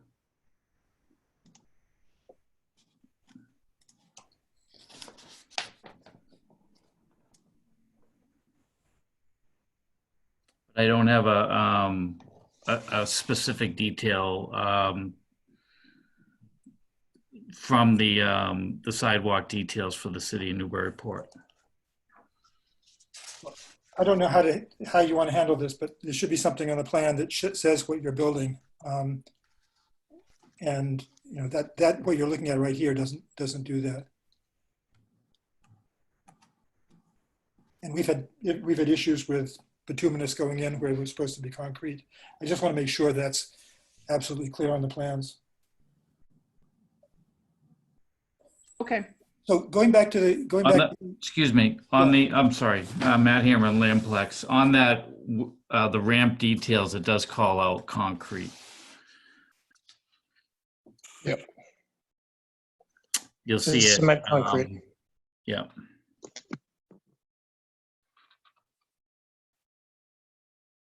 And then you'll see cement concrete. That's the level entrance to the ramp. It doesn't say concrete for the sidewalk. That's the bottom of the ramp. I don't really care how you do it. I just think that it's important, because we've had problems in the city, to make sure that it's clear on the plans. And understood. Change the word sidewalk to concrete sidewalk or something like that, so it's clear. Sure. So there actually is a sidewalk on the right side of the plan of the parking area. Yes, there is. So could you show that to me? It's the 5-foot sidewalk that's shown that connects to the sidewalk that runs along the lot line. Oh, okay. So that's a ramp. Okay, so in the public right of way, it will be concrete, and it'll transition to bituminous when it crosses the lot line. Okay, I gotcha. The crosswalks, I think there should be a detail for the crosswalks, and you can use the city detail. I think you need to make sure that both crosswalks conform, and the sidewalks conform to the requirements for width. Unless there's some reason not to do that.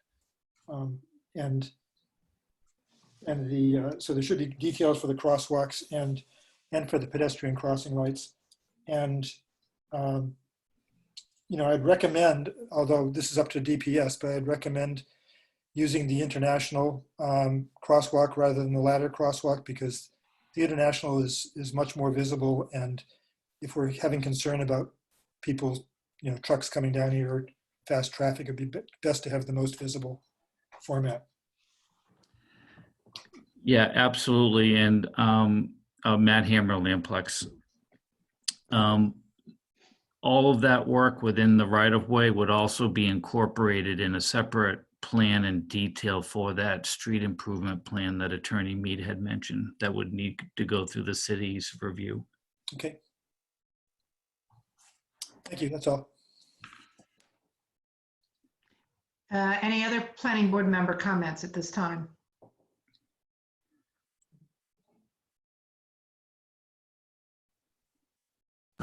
Through the chair, this is Andy. Rick, you had asked for the lighting sheet. I wasn't sure if there's anything in particular you wanted to note on this sheet with it up.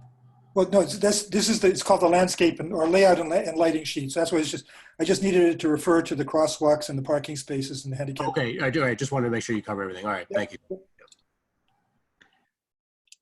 I have a question. This is Bonnie Sontag. The public parking has been reduced to 3 spaces, one of which is handicapped. So effectively, there are only 2 public parking spaces. What is the thinking behind that? I would have thought there's enough space for it that you would want to have more public. We would all want to have more public parking there.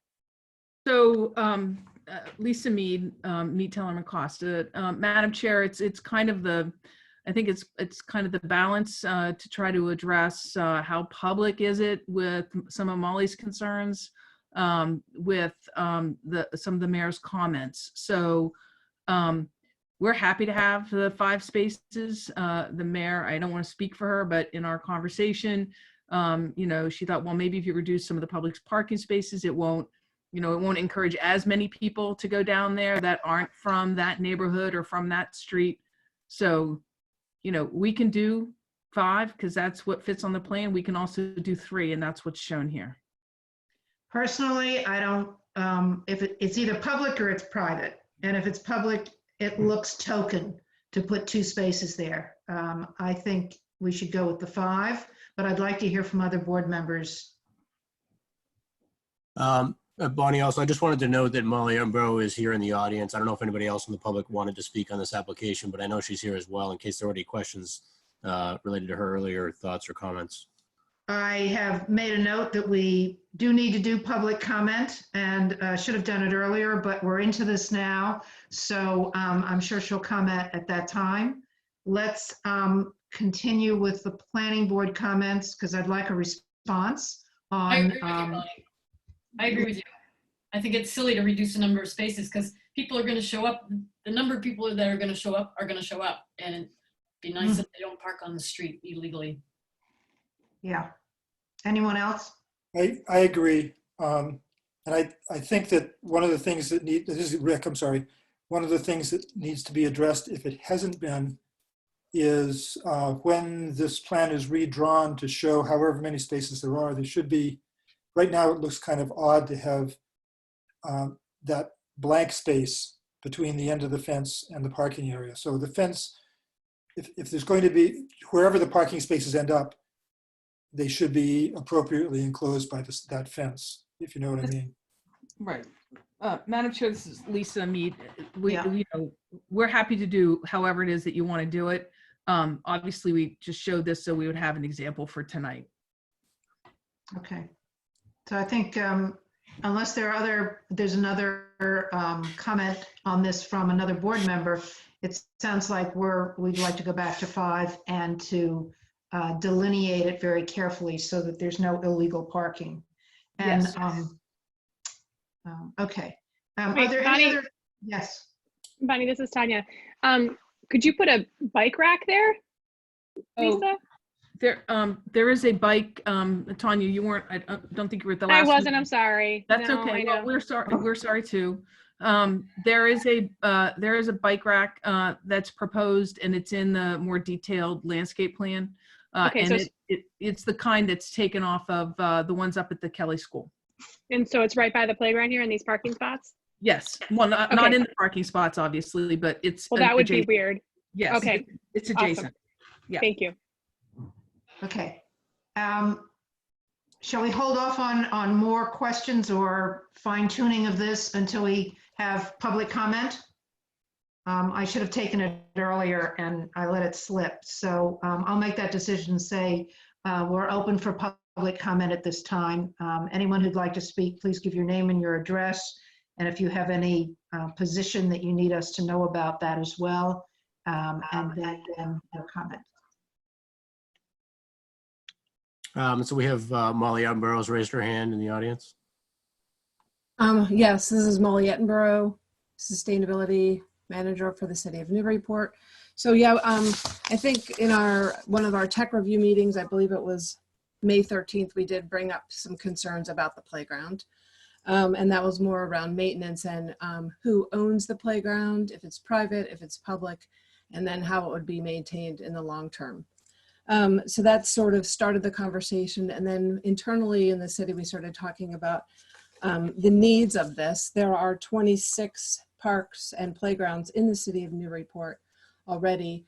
And we wonder if there is really a need for this, especially given the high traffic on this road. I don't know if many of you travel there often, but I do. On a daily basis, we can have, up to 100 cars and trucks on that road. And that's 5 to 6 days a week. Some of the vehicles are 12 to 15 tons. So stopping quickly or sight lines can be really difficult. So I really have been concerned about having a playground or having kids running across the street from one development to the other. I feel like that's a danger. So I'm glad to hear that there's talk about a crosswalk. I would echo Rick Tainter's thoughts on making sure that crosswalk, if that is what it's decided, is very visible, whether there's lighting there or how wide it is. Also, that road has a number of issues, and I think that you're addressing some of them where it's narrow, where it floods. So making sure that the roadway throughout that area where there are people crossing the street is wide enough, and that there are sidewalks that can take people off of the road. And just long term, I think, is it something that we really need? Is it something that the city really wants to maintain over the long time, or is this going to be private forever? Or is this development going to come to the city later on and ask us to take it over and, fix it and repair it as need be? I know what will happen. We're going to get complaints about it in the future, and then we'll have to deal with it. So I just want to make sure that all of those concerns are covered with the planning here. And yeah, I would agree with the parking. If you're going to have parking, it's better to have more parking because we want to get them off Colby Farm Lane. The traffic can get really bad there. Is there any other public comment?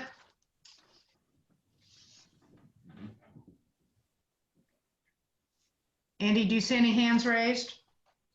Nope, no others at this time. Okay, we'll close public comment, bring it back in. Attorney Mead, could you reiterate the plans for maintaining, the responsibility for maintaining the playground? Absolutely. So as we've discussed in the past, the playground will be a public playground via an easement. The fee will be owned by the homeowners association, and the homeowners association will be required to maintain the playground. One of the things that we're required to do, and that's actually for insurance purposes, is to have it certified when it's installed. So that will be, all of that will be taken care of, but that will be maintained by the homeowners association.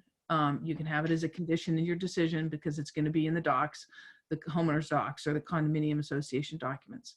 But that the access to it will be via an easement for that entire area to the city, similar to the easements that will be granted and are required as part of the Evergreen project. And also I would point out the ones down at the toll where the walkways run over the private property. Those are all done via an easement to the city of Newburyport for public access. Speaking of public access where we don't want it, this comes out of the discussion from in your presentation last time. Is any consideration given, and I'd like to know if other board members think this is necessary, because I know we're trying not to over-sign this area. Is it possible that people might try to walk through the wetlands on the far side of Lot 1? And do we need to do anything to deter them? I think, Howard or Matt may be able to help me with my memory on this. So there was a bit of a discussion about that with the Conservation Commission. And they decided not to do anything down there. I think it was in our first meeting with the Conservation Commission. So I don't, we did have a discussion about it, but they dropped it as not having it be a concern. And that is my memory right on that, Matt? And Andy, you were present too, so you might recall. Yeah, that's my recollection as well. That's correct. Yes, that's my recollection as well. We also got rid of the sidewalk, Lisa, too, per Julia's request. Right, there had been a sidewalk that runs up into the development and then down alongside, and she asked for that to go, so it didn't encourage people to go into that area. Yep. Do we need, and maybe this is a question for Andy, to include in the special conditions about that open space not being accessible to anybody? Well, I think I think it's fine to note that. I think the more important piece that we'd want to capture here is just that, as Lisa had noted, the applicant's agreeing to privately own and maintain the playground space, but to provide the city a public access easement if so desired. I think she's talking about the open space, which is going to be, I believe that the city would like that conveyed to them. Oh yeah, sorry, my misunderstanding that. Yeah, so yeah, we'd had discussions about that previously, and we've had a preference that we've expressed to the development team, similar to in the development across the street, that the open space be conveyed in fee to the city. So again, it provides a better level of protection. So that was the assumption here. I think the developer has been in agreement with that, and I think that's the cleanest way to deal with that. It also makes it a little bit easier when, for instance, if there was some sort of encroachment from Lot 1 into that open space area, if the city's the fee interest owner, it's also a little easier to make it clear who's controlling what's going on there. So. Okay, so that'll take care of the open space and preserving it. We don't need anything else in the special conditions. Correct. David Daly, the developer, can I just weigh in just to reconfirm something from last week? That just outside that playground area, the open space there that's strictly for the HOA use. Yeah, we're talking about the Lot 3 open space, I believe. Yeah. No, I know, but once we're in that discussion phase, I just want to make sure that we had confirmed that last week, but I just want to reconfirm that's clearly spelled out. Okay, thank you. Yeah, so it's this area right here that we're talking about for open space. Yep. All right. My plan is to go. Yes. I'm sorry. Please. I didn't mean to interrupt. Were you going to close the public comment, or if you did, I thought I already apologize. did. I thought I already did. I missed it. Yeah. Go ahead. Is it open for the planning board comments? Yes, it is. Yeah. Thank you. I have one question, perhaps it's to Andy, but I saw your email yesterday, Andy, the 19th, and I'm a bit confused, and I did hear Molly's comments about, maybe we have too many parks, et cetera. And I think your email succinctly puts it that there was, I think, a question thrown out, and both Molly and Lisa Reed were on there. And I heard Molly's position. Do we have a position as a result of your May 19th email regarding the need for this park here by Lisa Reed? Yeah, I mean, I can't speak for her or for her department, but I know that there's a strong need for an accessible playground. And my understanding is the developers agreed here with the equipment based on the discussion and the meetings we had to provide equipment that is accessible. So I know that that's fulfilling at least a priority need of the Parks Department and Parks Commission. I'd have to defer to Lise Reed or the Parks Commission on other facilities in the city and where the priority is for that accessible park or space. But I know that Lisa was happy to see that the developer was proposing an accessible playground here. Thank you. Just one more clarification on that, please. Would you help me understand when we say ADA accessible playground, is it the entire playground will be ADA accessible, or will one or two elements of the playground be ADA accessible? Well, again, I'd have to defer to Lise Reed on the details of that, but my understanding is every feature, every element that's installed in that playground would be accessible, including obviously the space around the equipment for, spatial and so forth. But she's the expert in the details of that one. Lisa may know as well from the discussions how detailed we got in that. But. Great. All right. Thank you. Nothing else, Bonnie. Okay. Any other questions or comments from planning board members? If not, oh yeah, go ahead. About the playground, I guess it's important to note that we have 7 dwelling units here with no space for their own recreation. So I think we need to look at this playground not just as for the public. I think there needs to be a play area here, regardless of whether it is open to the public or not, because they don't have traditional backyards to put stuff in. And I believe, I may be wrong on this, I believe that the affordable unit may have a accessible ground floor. I may be wrong on that. But no, that's correct. So there's a bedroom. So that's another reason to have accessible play equipment here. I think that this really does a lot. Instead of the model, instead of being everybody with their own backyard, here we have everybody with a big lawn and a combined playground. And I think that really works well. And it's a model we don't have in Newburyport, to my knowledge, just like this. So I think it's a really good addition to the community. Thank you. Anyone else, please?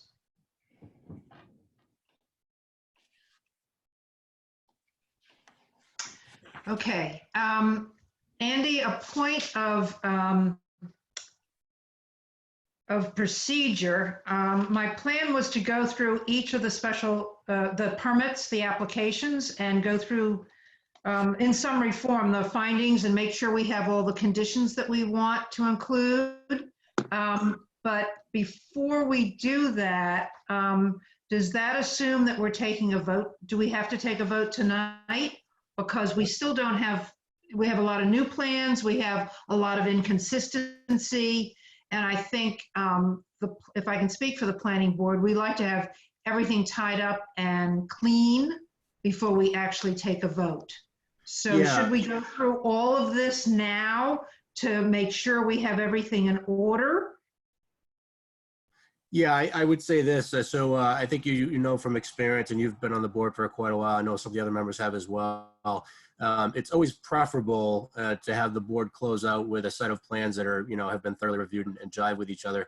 I think it's possible for the board to vote and condition the project tonight, but it's not as clean as having one more confirmation of that all the plans are in order and referring to a draft decision that's been prepared, as you pointed out, referencing the appropriate findings, and then including within that some specific conditions similar to what was done across the street, some specific conditions that clarify some details that are relevant. So for instance, clarification as to the open space being preserved and the playground being accessible, and roadway improvements being done in coordination with the city. Some conditions like that are typically included when the board takes its vote to approve. So I know that the developer is looking for a certain time frame, but it's up to the board whether or not what is before you tonight is adequate for that, or whether you want to look at the draft decision first before voting on it. Okay, so that really got at my question. Usually what we started doing is taking a vote and then having the draft decision afterward, and just making sure that jives with what we believe we voted on. In this case, I think I heard you say that we should go through all of this now to make sure we have the content for the decision that we would wait until the next meeting to see the draft decisions and vote on them at the same time. Is that what you're saying? Yes, I think that would make the most sense. So I think, I obviously from the staff report, that we think that there's every reason for from our perspective, every reason for the board to make the appropriate findings to approve the project. Some of the conditions that obviously I've picked up on from the discussion tonight, and again, I just to volunteer that to assist the board, it might include. Okay, whoa, before you do that, don't they have Sure. to separate out, they have to be taken in consideration? Some go with the OSRD, some go with the 6C special permit? That is correct. And I would suggest just keeping it organized, as you pointed out, just for clarity for the record. Yep. Okay, so I'm going to go through, I'm sorry I had to cut you off. If we leave any out as we go through each of these applications with listing the special permits, you could include it at that time rather than listing them all now and then having to sort them out. Sure. Okay. Okay, now also procedurally, we have to begin by, as it says here in the staff report, informing the applicant whether we want the conventional subdivision plan or the OSRD plan. I mean, it's pretty clear we want the OSRD plan, but are we required to take a vote on that? Yes, I would confirm that for the record. That's, I mean, I think it goes without saying, as you pointed out, but we should confirm that for the record to make it clear that was the board's finding that layout is preferred, that project is preferred. I think that's safe to do right now. Could I have a motion to that effect, please? So moved. Who is that? Don Walters. Thank you. Second? Second, Ann. Thank you, Ann. And I'll do a roll call. James Bruger, Yes. Beth Delisle, Yes. Ann Gardner, Yes. Tanya Hartford abstains, Leah McGavern, Yes. Rick Tainter, Yes. MJ Verde, Yes. Don Walters, Yes. Bonnie Sontag, yes. Thank you. Okay, so Madam Chair? yes. So just to aid in your process through the OSRD and 6C, you won't have to go through all the subdivision findings because, as you know, we will be withdrawing the subdivision request because it will be an A&R because it's not a public road. So you would just need to approve the OSRD as presented in the 6C, and then we'll submit the A&R with the final decision next time. Good, thank you very much. So starting with the OSRD special permit, there are a list of permit criteria which seems to have been met, so I'm not going to read through all of them. There are some special conditions we should list here, and I believe there's one waiver that the applicant has to request, but can we Yes. vote on it before? Andy, can we vote on it, assuming it's going to come in writing? Well, we have that. So I would suggest that, I think it's at the beginning of our staff report for this particular project. Oh, no, this is the waiver for lot size and frontage on lot 1. This is for the OSRD specifically. Yes, so I would actually suggest just the board approve that reduction in lot size as shown on the most recent drawing. Okay. Yeah. Then I need a motion to approve a waiver for lot size and frontage for lot 1 with regard to the 25-foot no disturb zone. Actually, do you need to have that, the 25-foot referenced, or can we just reference the? Yeah, I would just take out the reference if my suggestion would be to just reference the reduced lot size as shown on the plan, because what it does is it shows the total square footage of, 7,000 and some change in lieu of the 10,000 square foot typical. Got it. Thank you. So that should be, excuse me, Linda, that should be reflected in the minutes, just waiver for lot size and frontage for lot 1 as reflected in the plan. Okay, Rick moves. Do I have a second? Second, Leah. Thank you, Leah. All right, roll call. James Bruger, Yes. Beth Delisle, Yes. Ann Gardner, Yes. Tanya abstains, Leah, Yes. Gavin, Rick Tainter, Yes. MJ Verdi, Yes. Don Walters, Yes. Bonnie Sontag, yes.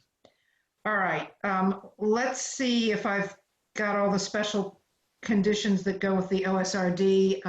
Andy and Attorney Mead, please keep me honest on this. I've got, and I don't know if all of these really should be special conditions, so it's going to be an education for me. A deed for, and I'm going to just list them as bullet points. The wording can be done by the staff and putting it into the draft decision.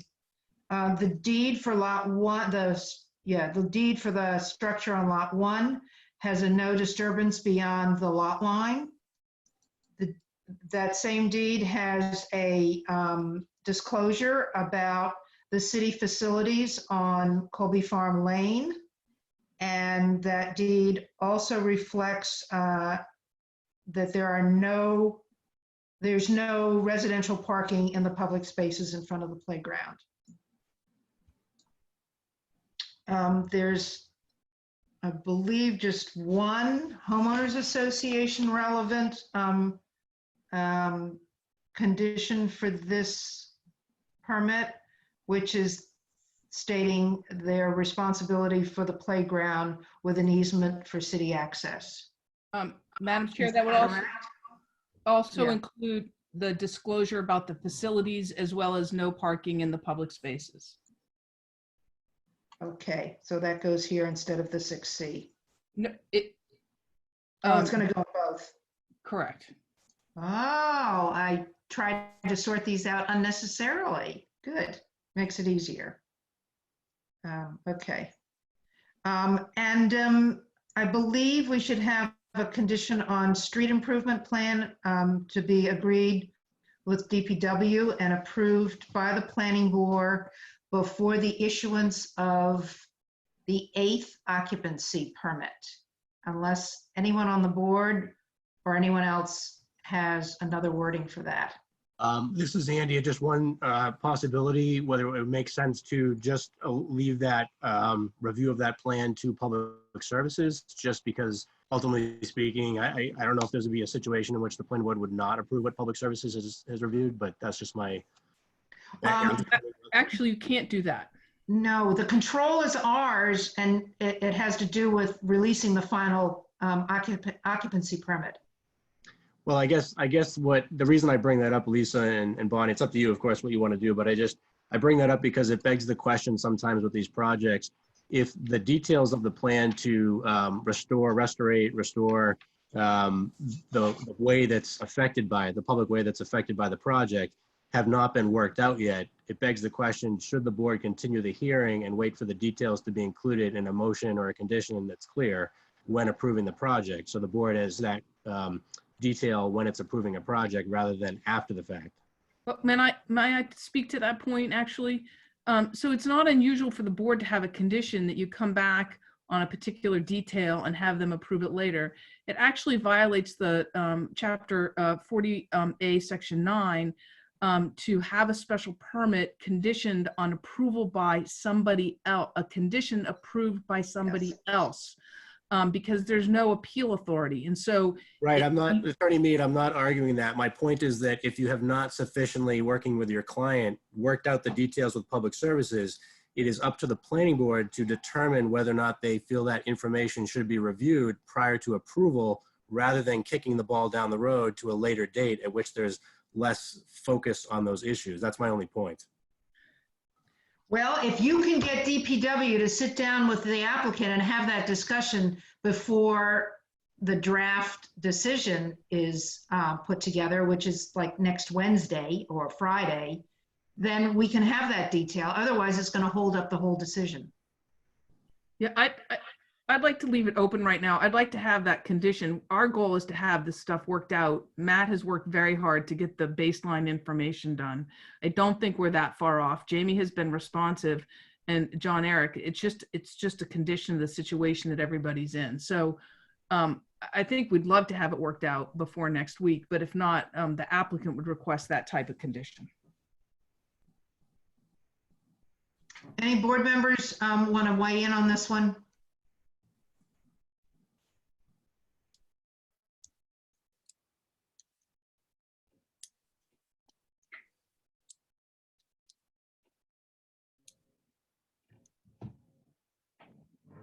So Andy, you're saying that we should have the details of this plan in place before we approve the condition? Yeah, I guess my comment here is that is a decision that's left to the board. From my perspective, given the projects that I've seen in my career, I would prefer to approve a project knowing that the planning board is fully aware of what the nature of those improvements are and incorporates them by reference in the decision, rather than leaving those details to some later date. I think, we had, just by example, the Hamilton Estates subdivision, where there were houses proposed originally and the board did not actually approve house plans for that project, approved the whole project, including historic preservation of a main structure there, but without any clarity as to the detailed plans for houses that would be right next to that historically sensitive structure. So my only point here is that because it's within the planning board's purview to look at those issues, you can say, we'll look at them later on. But if you feel it's important enough to look at prior to approval of the project, meaning the detail, not the condition, then you would want to resolve that before the approval. It can be done, as Lisa said, it can be done either way. It'd be nice, and for most projects, if we can confirm those details prior to board approvals. I appreciate that.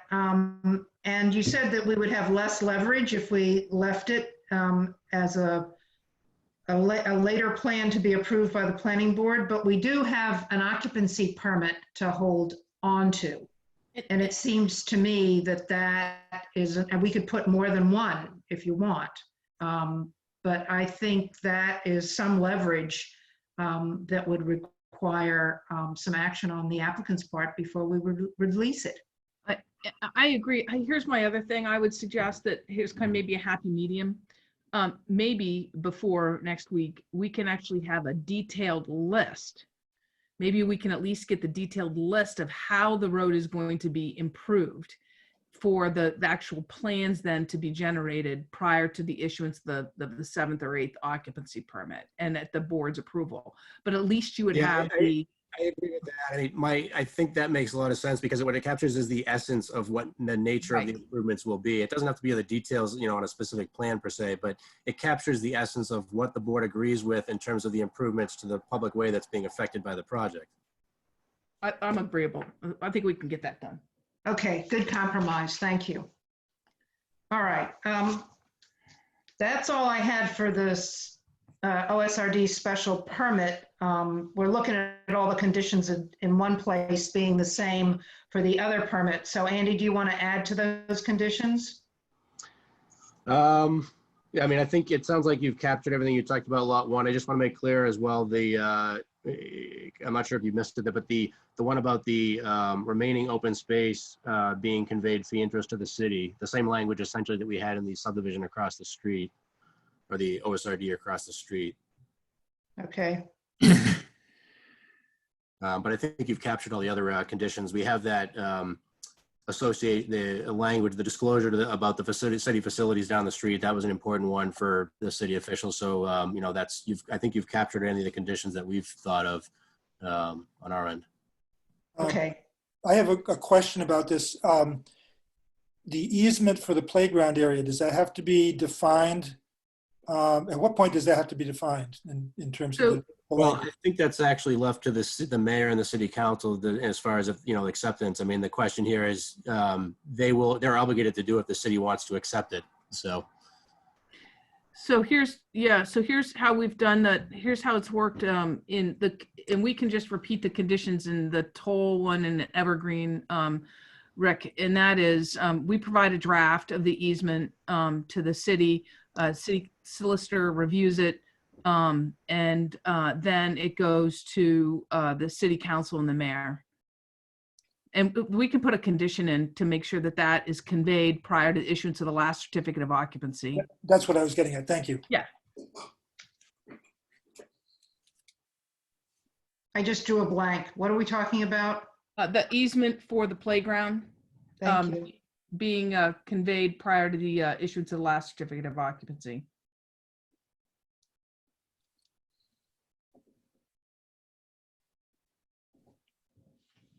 Okay. So we'll move on to the 6C special permit. I believe there's one waiver. Did you officially request it having to do with the design of the turnaround for the fire truck access? Just because that was agreed, but in Phil's peer review, he said it's a city requirement to have a certain configuration, and because you have a different one, he suggested that we ask for that you ask for a waiver for that. Is that correct? Yes, and we'll submit that in writing, but yes, that would be one of the requests. Okay. Andy, could we take a vote on that right now and put it to bed? Yes, yes, that's perfectly fine. Thank you. Bonnie, before you do that, I have a question. Yes. First of all, why isn't that part of the OSRD? And I guess the second related question is, why do we even need a 6C? Because the OSRD explicitly allows multiple dwellings on one lot. Andy, you've answered this in the past. I'd like you to do it again. So we have, I mean, I don't know, from Attorney Mead's perspective, there's a benefit seen from a development perspective, but the OSRD does allow the multi-families, but not two structures on one lot, unless I'm mistaken. I think that unless there's a... It does allow multiple dwelling units in a condominium form of ownership, which this sounds like what this OSRD is. Oh, yeah, I see what you're saying. Yep. Yeah, I don't know, Attorney Mead, do you have a... Yeah. So it's been I guess I'd call it tradition. That's been required in the past, Rick. So that's why we submitted it, because that's what the city has required in the past. So, I'm at the board's pleasure. But if I have to write a zoning opinion on this, I'd prefer to have both of the permits issued. Okay, it seems unnecessary and messy, but that's the way we've always done it. Yeah, and I don't know if Caitlin or Lisa, if you recall, but did Jennifer identify that on her zoning determination? Is that partly where this... Yeah, I have to look back at it. Andy, I don't have it in front of me.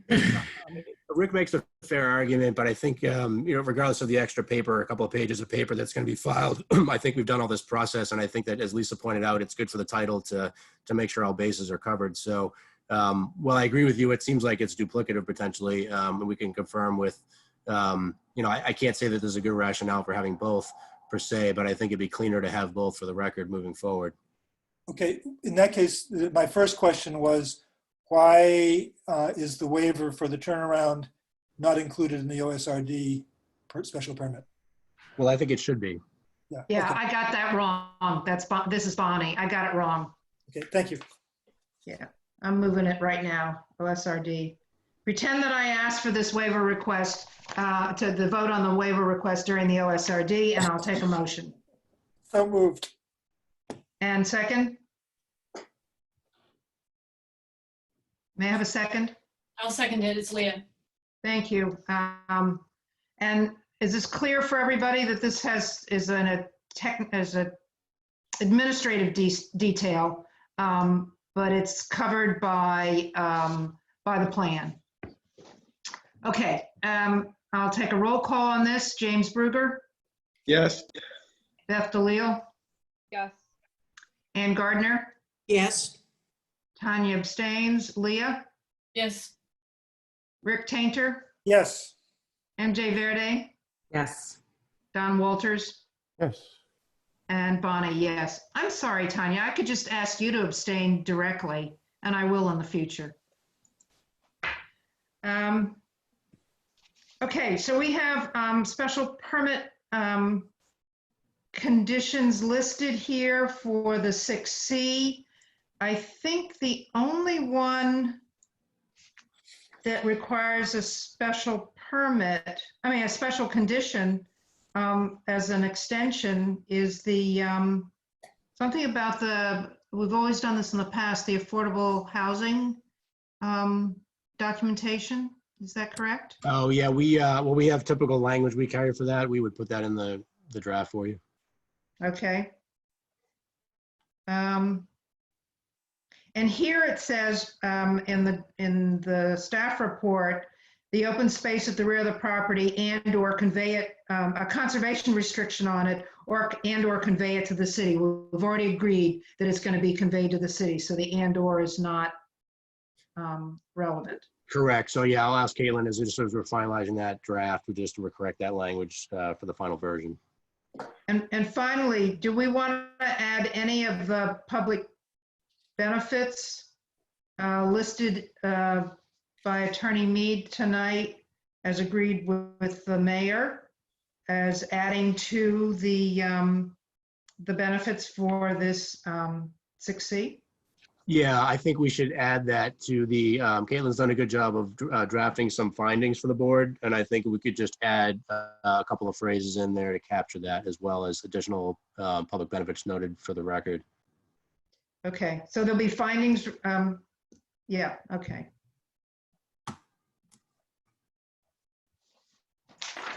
And is there anything else that we need to add to the, here? I think it's, as we said earlier, the same special conditions will carry over to the 6C from the OSRD. All right, then we're prepared, we're ready to look at major site plan review findings. Okay. I think everything's here the way it's, I don't think anything else came up other than I had a note to myself about this swale being removed, but that's part of the discussions that's going to happen with the upgrade of the street, correct? Correct. Yep. No, that's not an issue there. Yep. Then there's nothing new unless any board member has something to add. Yeah, I think that one's pretty straightforward, just as it's drafted, where you're basically noting that the applicants met the findings required by the ordinance or the criteria for approval. Okay. So I'm going to recommend a motion to continue so that we have a draft decisions. They have provided all the updated plans. And what else was I going to do? I'm losing it. Oh, and take a vote. Well, in preparation for a vote, maybe. I don't know if we have to say that for the next meeting, but we'll hold off on the vote until we have all those things finalized. Is that correct? Gotcha. So Caitlin and I will finalize that, and we'll provide that to you for the next meeting, then I assume, and the board would then vote at that point. Correct. Have I left anything off the list? Well, no, I think that, I don't know if you've actually said it, but this, I'll assume is we're going to get a new plan set sometime next week. Yes, yes. Yeah, we really do need to have all that. They know what they're going to do, and they could do it in pencil tonight on the design. So there's no reason why they can't just look that up. And Chair, I have one more, this landscape plan that we just got tonight, we hadn't had a chance to review. I did, as I'm sitting here, I did find one more thing that troubles me, and I'd like to bring it up. It's a very minor thing, but it's important, which is the handicapped ramp at the crosswalk shouldn't be there, because what it means is you go up onto the ramp and then you go down the other side. That's the only thing that's raised as far as I can see. It's all, the crosswalk is at the same level as the handicap parking space. So, I mean, there's no sidewalk for the handicap ramp to connect to. Right, so we'll coordinate those plans, Rick, to make sure that they reflect the appropriate entry there. So, what really would make sense to me and would be much more visible is to extend the landing area from the handicap space out to the edge of the right-of-way and then over to the crosswalk, just a striped area, because it's all going to be level on the pavement. And you don't want to have somebody going up, turning a wheelchair 90 degrees and going down again. Okay. Okay. Yeah, Matt's still on, so I'm sure we'll take care of that. Matt Hammer, Landplex. I understand what you're saying. We'll keep extending that grade out to the right of way, and it'll tie into the cross hatching for the handicap space. And just crosshatch it to show that it's part of that pathway. Yeah, correct. And we'll, yes, I understand what you're saying. Thank you. Okay, Hey, planning Sarah, board you looking for a members? motion? Sorry. I said, are you looking for a motion? I'm looking for a motion on the second choice on the staff report that also includes submittal of updated plan sheets. So moved. So that says, motion to close public hearing for definitive subdivision application, site plan review application, and the 6C application and OSRD applications. That closes the public hearing. With detailed findings and conditions to be reviewed by the planning board in the form of a draft decision prepared by the Office of Planning and Development, and updated plan sheets to be submitted by the applicant at the next meeting. Not at the next meeting. Prior to? This is going to be a review at it, so obviously they have to be submitted before then. Yep, okay. And the next meeting is? June 3rd, I think, right? It's a full agenda, but this should go very quickly. I've said that before. June 3rd, yeah. Thank you. I'll give you June 3rd unless something, happens before then. Yes. Can I have a second? Second, Don Walters. Thanks, Don. We'll do a roll call. James Bruger, Yes. Beth DeLille, Yes.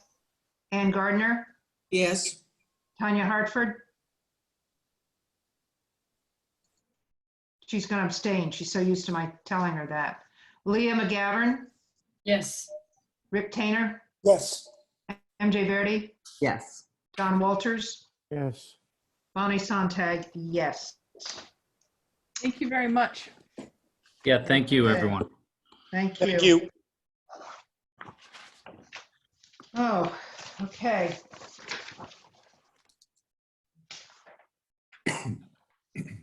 We have another public hearing, everybody.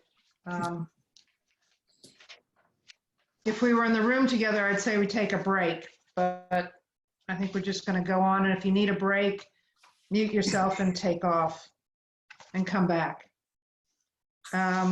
This is Sports Medicine North, 20 Henry Graff Road, major site plan review and special permit. We first need to do an application completeness vote and request an approval of requested waivers. Those waivers include preparation of a full traffic and access impact study. There is some just for the record, there is some trip generation information in the environmental impact report. I think that's the only waivers. And also a waiver for preparation of a planting plan by a registered landscape architect. So may I have a motion for application, a complete application and approval of waivers? Don, so moved. Thank you. Second? MJ? Thank you, MJ. Take a vote. James Bruger, Yes. Beth DeLille, Yes. Ann Gardner, Yes. Tanya Hartford. Yes. Thank you. Leah McGavern, Yes. Rick Tainter, Yes. MJ Verdi, Yes. Don Walters, Yes. and Bonnie Sontag, yes. We'll have the application presentation to get us going, please. Great. For the record, my name is Brad McKenzie, McKenzie Engineering Group, representing the project proponents, Sports Medicine North Orthopedic Surgery, and Conserve Group. for this application for special permit and major site plan review. The proponent proposes to develop the approximate 2-acre parcel at 20 Henry Graff Jr. Road, shown on the assessor's maps as parcel 82 2B, as a medical office use. The development will consist of the construction of a 20,000 square foot gross floor area medical office building with related site improvements, including an asphalt parking area, access driveway, landscaping, stormwater management facilities, utility connections, and other related site infrastructure. The site is located within the industrial I-1 zoning district, and it is not located within a DEP Zone 2 or the town's aquifer protection zone. Andy, if you could switch to sheet EC1, we'll talk a little bit about the existing site conditions. Bear with me just 1 second. I'll switch over to that. Sure. While you're in process, the property obviously has frontage on Henry Graff Jr. Road to the east, is bordered by developed commercial and light industrial property to the north, south, and west. The parcel is basically devoid of vegetation. It's the last undeveloped parcel of upland in the park. It's historically been used as a contractor's yard since the late 1990s, with storage of heavy equipment and large stockpiles of various types of fill. The site is bounded by bordering vegetated wetlands along all of the sides. The topography of the site ranges in elevation from about 16, slightly west of the center of the site, to elevation 13 or 14 at the wetland boundaries. And it's important to note that the site has a municipal drainage easement, a 20-foot wide easement that traverses the northern bound or the eastern boundary of the site along its frontage at Henry Graff Jr. Road. It is a man-made wetland ditch. If you know Henry Graff Jr. Road, there's a complex series of pipes and culverts and ditches in that area. And the ditch does contain some wetland characteristics, some wetlands vegetation, so it has been flagged as a bordering vegetated wetland by Hughes Environmental. Brad, if I could just interject, I'm sorry, which plan sheet was it you wanted to? EC1, Andy, I think you want to go in the other direction back towards the third sheet in the set from the cover. Yep. It's EX1, is that correct? EX1. I'm sorry. Yeah, EX1, yeah. Sorry, I just want to make sure that there's a different lettering system, so I just want to make sure. Sure. Yeah. Okay. There you go. You can see the site's bounded by BVW, flagged by Hughes Environmental. We had our first meeting with the Conservation Commission last night. The project was very well received by the commission, and it was continued to the June 2nd meeting for a minor plan revision relating to providing some additional storage capacity in the ditch along the frontage of the property that we'll talk about in a little bit. The site's not located in a FEMA floodplain. The soil on the site, identified by the NRCS Soil Conservation Service, is a various soil groups, but it's a hydrologic group C and D soil, which means not very permeable with high groundwater conditions. The soil testing that we performed throughout the site corroborated the results of the soil survey. And basically what we found was the soils to be comprised of fill down to about 4 or 5 feet with a small silty gravelly sand layer underlain by a parent clay layer. So the site not very conducive to stormwater infiltration.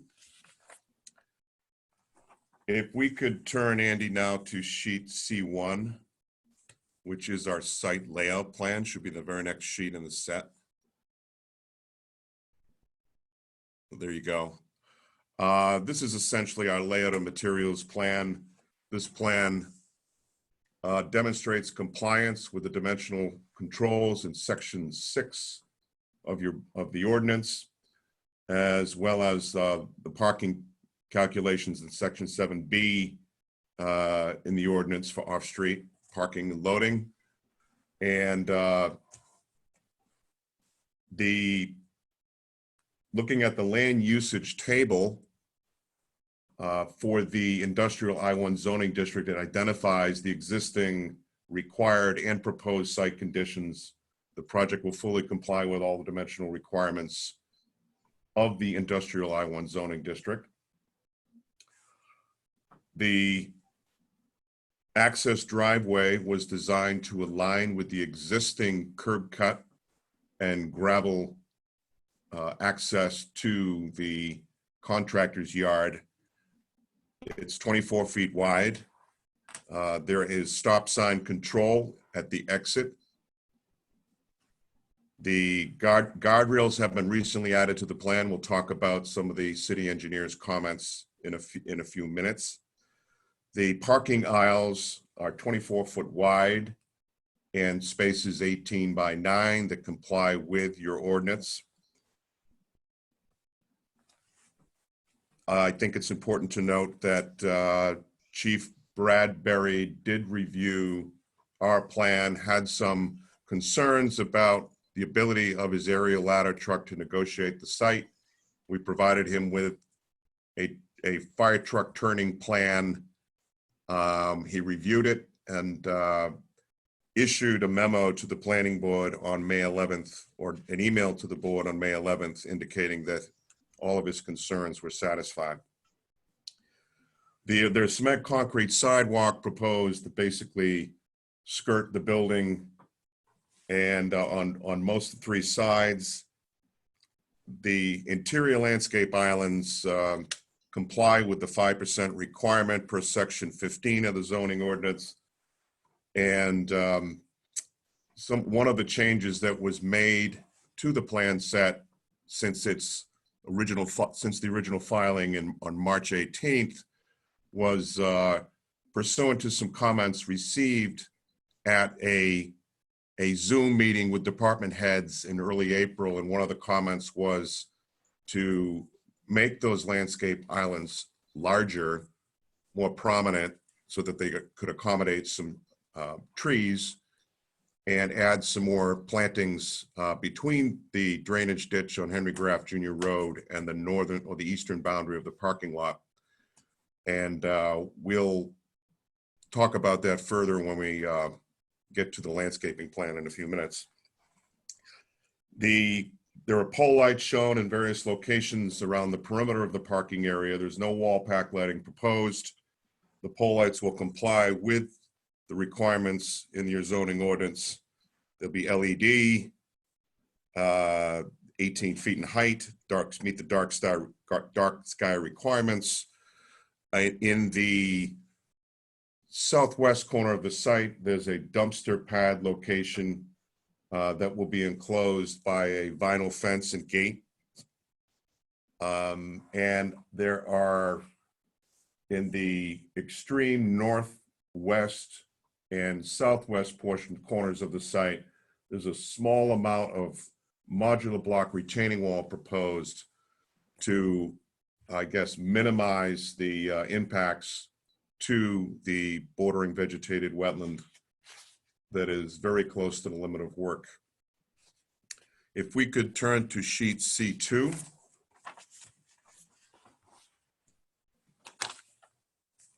And this plan is our grading and drainage plan. I won't get into great detail on it, but essentially the goal in designing this site was to minimize the earthwork while complying with local and state regulations relating to stormwater and erosion control. So what's really driving the site grades is the groundwater elevation, and basically the state requirements that we cannot design a stormwater management system and intercept the seasonal high groundwater elevations. So We've got a slab proposed at elevation 18, and essentially the site slopes away from the building towards various catch basins, inlet devices, which in turn convey flows through a treatment stream down to a proprietary stormwater device, a first defense unit, provide additional removal of total suspended solids discharging into 2 stormwater detention facilities, one in the extreme western portion of the site that we refer to as Detention Basin 2, and Detention Basin 1 in the eastern portion of the site takes the runoff from the eastern portion of the site in the front, I guess the front of the building, as well as half of the roof.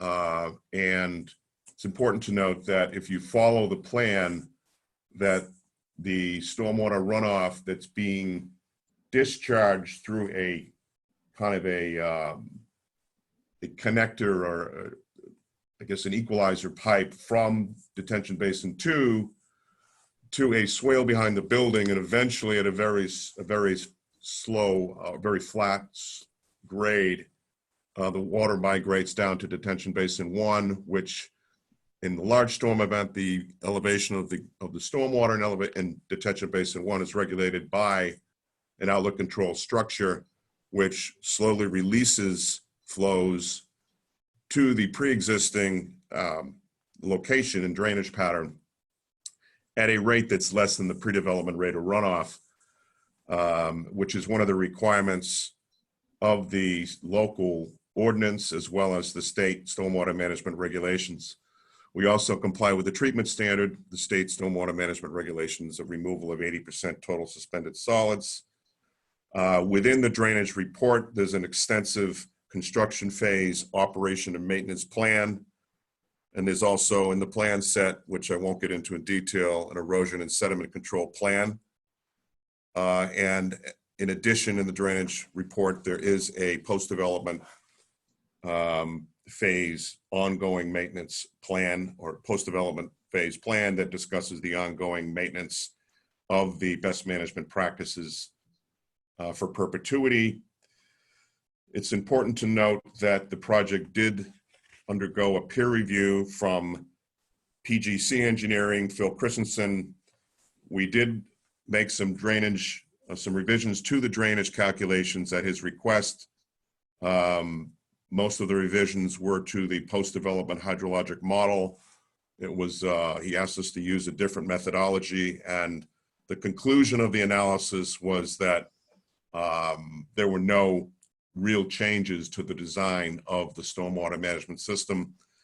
And in his May 1st letter to the planning board, he indicated that we had resolved all of his issues and recommended approval of the stormwater management plan.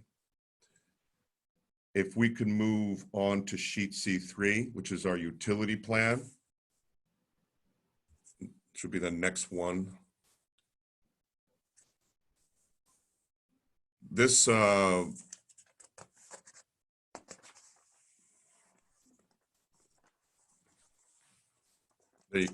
you go. This plan is going to need more refinement as the construction documents are refined. There is some additional coordination that has to occur with the project mechanical engineer. But essentially, we have reviewed the connection requirements with the water department and DPW. The sewer connection is illustrated on the plan.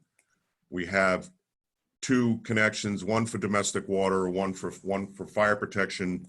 The fire protection line is a 6-inch line as required by DPW, the water department, and at the request of Chief Bradbury, Deputy Chief Bradbury, we added a yard hydrant, which is adjacent to the building, the east side of the building, just off the paved parking area. So I guess moving on to, let's move on to the landscape plan, which is the colored plan a few sheets away. sheet LA1. There you go.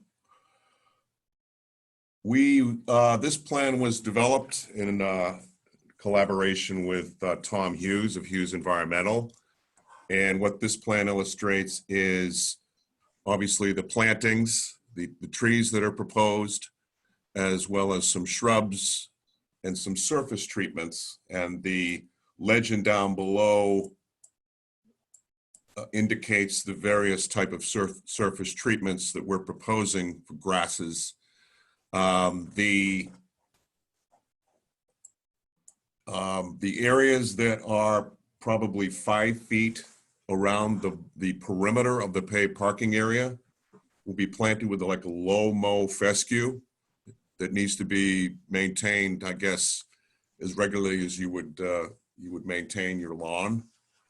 And the area that extends from that low mow fescue area to the limit of work is proposed to be a New England showy wildflower mix. And that does not need to be maintained as often, perhaps mowed once a year. The areas within the stormwater management facilities, the detention basins, are proposed to be seeded with a conservation mix, a New England conservation wildlife mix that does not need to be maintained on a weekly basis, but probably mowed 3 or 4 times a year. So this plan was, again, well received by the commission, and they were, I guess, very happy that the site that is currently basically devoid of vegetation and gravel almost from BBW line to BBW line on all sides is now going to be stabilized with various grasses that will improve water quality to the neighboring wetland, the bordering wetland, and obviously result in less erosion control impacts or issues relating from erosion control.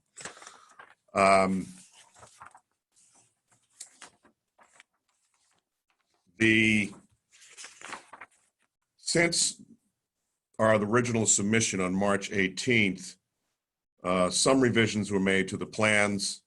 We did resubmit a set of plans on April 29th in response to PGC Engineering's first peer review.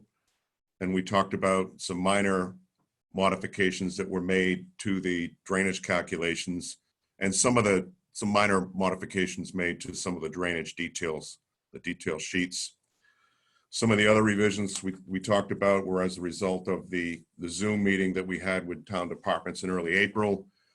Again, enhanced landscape islands, you see on the landscaping plan, and additional plantings. We did add trees within those islands, more trees within the islands, and added 4 or 5 more trees in the area that are right now earmarked as red maples that are within that New England wildflower mix area between the limit of work and the parking lot. The city engineer, John Eric, issued a letter to the planning board on May 8th and had some comments relative to the design of the entrance driveway and a sidewalk that we had originally proposed to run between the drainage ditch and the curb line on Henry Graff Jr. Road. And in his memo to the planning board, he recommended, he was strongly recommended not installing the sidewalk at this time. He went on to say piecemealing sections of sidewalk inevitably results in constructing them in an improper horizontal location and an improper vertical location. And then went on to basically suggest that it should be part of a comprehensive plan, really, rather than piecemealing a segment of sidewalk in along that frontage and we happen to agree with him that in looking at kind of a broader view of Henry Graff Jr. Road and the roadway network around the site, you have a half a mile of road between Pond Street and Mullican Way with no sidewalk at all.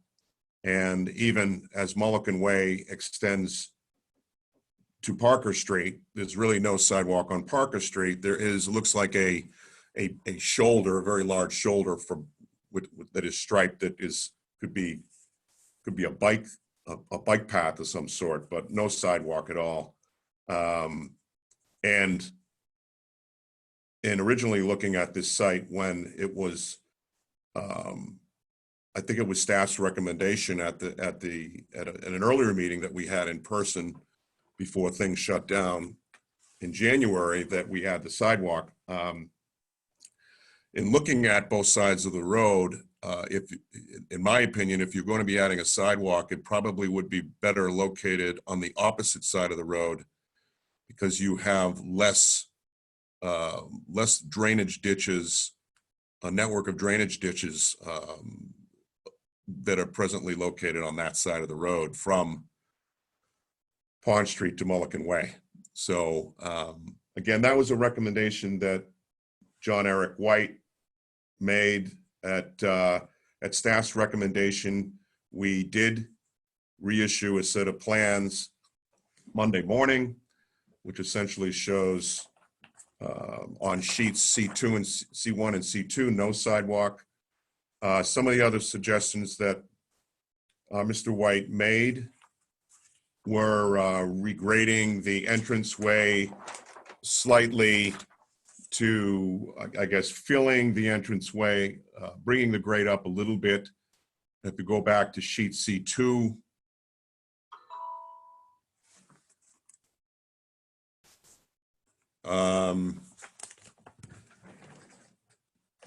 if you go back to sheet C2,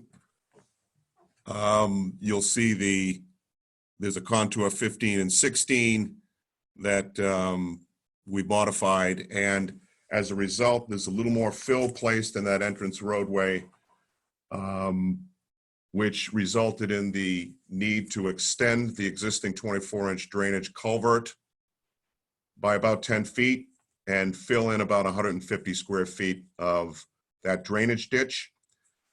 So the commission was in support of this filling again, but what they wanted us to do, and what the only revision they asked us to make on the plan, was to create, I guess, some compensatory storage within that ditch, within that area to compensate for that small amount of fill.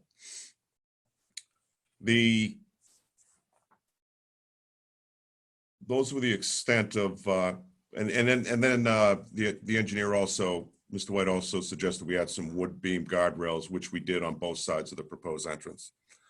I guess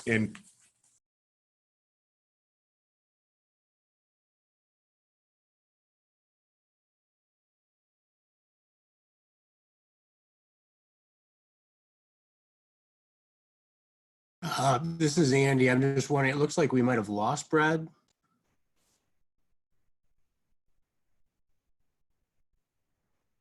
I assume he'll try to reconnect in just a moment. I know that the applicant also submitted architecturals to us. Is there anyone else representing the applicant there to speak in addition to Brad? There are actually, Peter, I'm not sure if you wanted to comment, or Roy, at this time, while we're waiting for maybe Brad to reconnect. I'm happy to comment. This is Roy Catagnani. I'm a principal at Conserve Group, the architect and construction manager. And we certainly would be most comfortable commenting on the building itself if you have questions, the use. This is the initial elevations. These are being developed further. I think we sent in today a colored rendering. It may not have gone onto your files, but it right now they're looking at a gray beige tone for the brick and all that. That's the only thing it shows is a little bit. This is just a block sketch. It's not considered to be finished, but this is the general tone of that, at least the brick selection at the moment. And the building is 2 stories. It has 2 elevators to service the clinic, which is on the 2nd floor. Sports medicine is now in a local facility that they rent. And they would be moving to taking the entire 2nd floor, exam rooms, procedure rooms, x-ray, to carry on their practice. And on the lower floor, they would take a good half of it for their physical therapy operation, which is currently nearby. And they would have a portion of that 1st floor, approximately half, available for a tenant. None have been identified exactly at the moment, but we think the potential is for a diagnostic tenant that would be very complementary to their practice. Building is, of course, compliant with all current building codes. It's not yet been submitted for a building permit, of course, but it sits here for your comment, and happy to add to that story if you'd like. I'm sorry, I lost the connection. I'm back. No worries. We just covered the architecture a little bit while you were away. Okay, great. Are we done with the architectural? I'm standing ready for questions. We're going to wait until we've heard everything and then come back. Yep. Brad, was there another drawing or plan sheet you wanted to show, or was that the tail end of your overview? That's pretty much the overview of the engineering. I just wanted to comment that we did submit. We believe the project meets all the criteria for a special permit for this for the medical use. We did submit a supplemental memo dated March 18th with the application that highlights how we meet all the special permit criteria. The project will be an asset for the city of Newburyport. Excuse me. You don't need to go through them. It's okay, fine. that's fine. You have the memo. Yeah, Okay. we got the memo. Thanks. All right, that concludes my presentation. Okay, is there any, there's a 3rd person listed here. I don't know what his expertise is. Do we hear from him as well, Andy? My name is Peter Van Slyke. I'm also with Conserve, and I think Roy has addressed the architectural. Okay, so that's it from the applicant? That's all I have. Okay. Yep. All right, just following our procedure, I need to open it to public comment. Is there anyone who would like to speak on this application?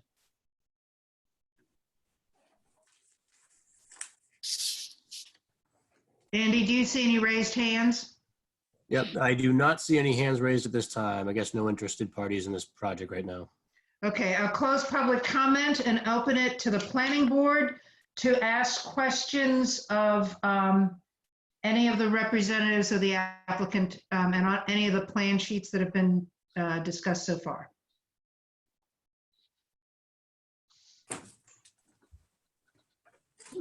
This is Don. I'll start off if I may. I guess this question would be either to the applicant and or if Andy, you know, but I believe the applicants have spoken to John Eric White, and he had some comments. And I think earlier in your presentation, you mentioned you've designed this for the 100-year flood. The city of Newbury, excuse me, the city of Newburyport has a resiliency plan, and they talk about different scenarios and understanding it's subject to various assumptions. But needless to say, the city of Newburyport talks about designing roads and roadways and underground culverts in certain areas, including the business park. So I was just curious, in your discussions with John Eric White or the DPS, has this topic ever come up? Is it just has it ever come up?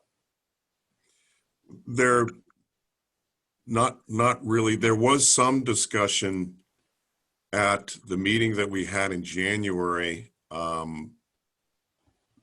that involving, I guess, some sort of a master plan to increase the capacity of the piping systems and at some point fill these ditches in. and Andy, you might recall this discussion, and I think they indicated that they were in the engineering department was in the process of completing or performing some sort of a detailed an inventory of all the culverts and in the area and preparing in preparation for a hydrologic study. So that it was discussed, but I'm not sure any of it's real imminent. Yeah, there wasn't any real focus on resiliency with respect to this particular development here. No concerns like that were raised by the city engineer that I'm aware of.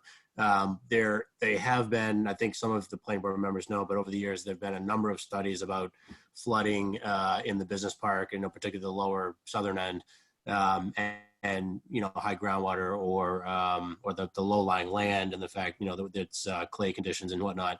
So I know that as Brad mentioned, there has been an ongoing effort and a repeated effort over the years, including recently, to look at the swales and to improve them over time, to better maintain them and to get rid of blockages and things like that.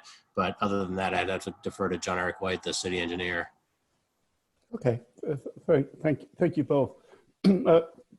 Just two more questions, quick ones, I hope, Bonnie. And in the landscape plan, you have varying trees, shrubs, et cetera, and kind of going along with this, what Andy just said, how it's high level and flooding or potential flooding. Are all these trees and shrubs somewhat resistant to high flood, high water tables, that they're not gonna, I mean, they'll survive in this environment? Well, certainly, yes, the red maples are a facultative species. They thrive in bordering vegetated wetland systems. And okay, thank you. Yeah. And the last question is regarding the sidewalk and the comment, and I would agree, if you put the sidewalk in piecemeal, but on the other hand, and this is really to Andy and the rest of the board, do we have something like a sidewalk reserve fund? Because you can just imagine if we had 10 new projects all built within each one 6 months, we would, and at the end of the day, the city would be funding for the sidewalk. So it seems to me the applicant would have provided some type of sidewalk, but I think all agrees it doesn't make sense until there's a more consistent and methodical plan on this. So I guess, Andy, has this ever come up? Where we have some type of a sidewalk reserve fund that the applicant would provide money and then it goes into this account, and eventually when we do something in this area, it's just less money that the city has to pay or the burden on the taxpayers? Yeah, so that's a good question. No, that hasn't been raised by the Department of Public Services. I think there were two concerns that the city engineer was speaking to with respect to this project. I know, Don, you and a number of the other planning board members have seen other projects in the business park where there were discussions of sidewalks and whether to have one and where would they connect to, and getting the ball rolling with that as opposed to waiting for it to all be done at once, at the city's expense or whatnot. I think here, John Eric, the city engineer, had two concerns. One was that, and I don't necessarily disagree with him, that the sidewalk on the opposite side of the street might be a better, a more logical place to put it. And I think part of that was his concern about drainage on the side of the site where this development is. And I was just going to pull up on the screen again the street view, but I think one of the things he was trying to avoid was some drainage issues that would be associated with having a sidewalk in this location and the drainage well sort of behind it. So there might be some warranted discussion here about whether or not some sort of contribution of sidewalk would have been done regardless, and perhaps some contribution could be made to that. But I think the assumption that at least John Eric has had looking at the different sidewalk and drainage issues in the business park was that it'd be better to have one on this side if we're going to run something along the length of Graff Road.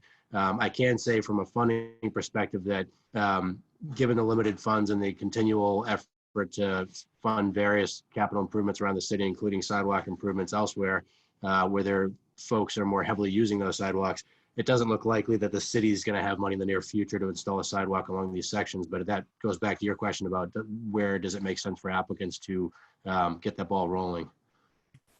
Thanks, Andy. That's it, Bonnie. Okay. Anyone else have any other comments about this? I do, but I can wait. I have what I think is just a quick one. I wish I knew this at the top of my head, but I thought we had a certain number of trees that were required per parking space. And I'm just wondering if this meets that requirement. Brad, did you already speak to that with the islands? Were the number of trees also included? Yeah, this was a concern. I don't know if Brad, oh, yeah, I don't know. Actually, it looks like Brad might have lost his connection. I'm just gonna, Brad, I know we talked about this earlier, and my recollection is this plan has been revised to address the tree count because we had raised that early in the review process that there weren't enough with the distribution. Brad, are you able to speak to that now? Yeah, if when he comes back on, if we could just know whether or not it meets the count. Yep. Yeah, my recollection is that we confirmed that with this updated plan, but I'm not sure whether he's having a technical issue. This is Peter Van Slyke. I was part of those meetings, and there was some concern raised about shade trees, particularly in the island. Those islands were enlarged slightly, and red maples were added to accommodate that, which was to the satisfaction, at least of conservation last night when they looked at it. Okay, but that still doesn't answer my question, whether or not there's the appropriate number of trees per parking spaces. Yeah, I cannot speak to that.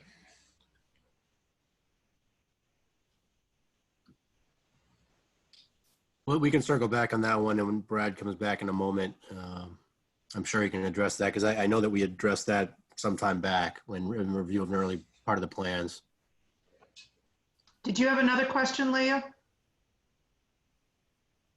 No, that was it. All right, mine comes off of that as well. It has to do with landscaping, but if Brad's not there, we're just going to start a list for him. Is that correct, Andy? Yes.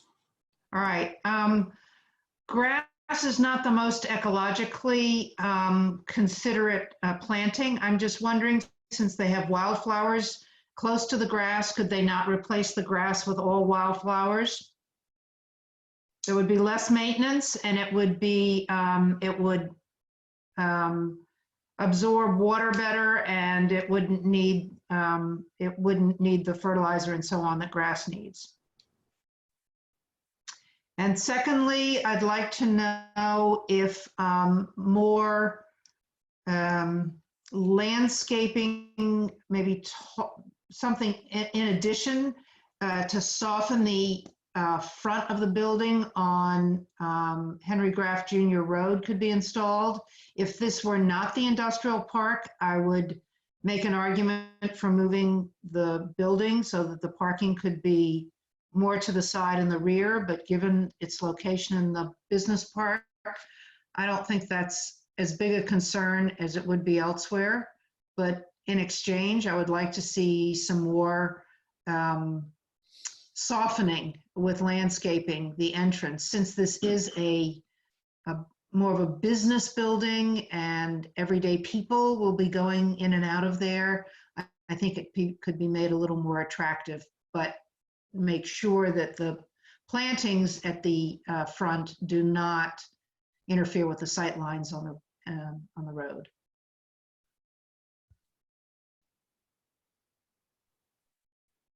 So this is Roy. I can add that the conservation discussed plantings. You can see the trees that are proposed along the margin, the green margin along Henry Graff. And those were added as a specific request for a little bit of additional screening of the parking itself, the cars that is, more so than the building. And then of course there's a planting area on the other side of the drive, just behind the sign, just to the west of the sign.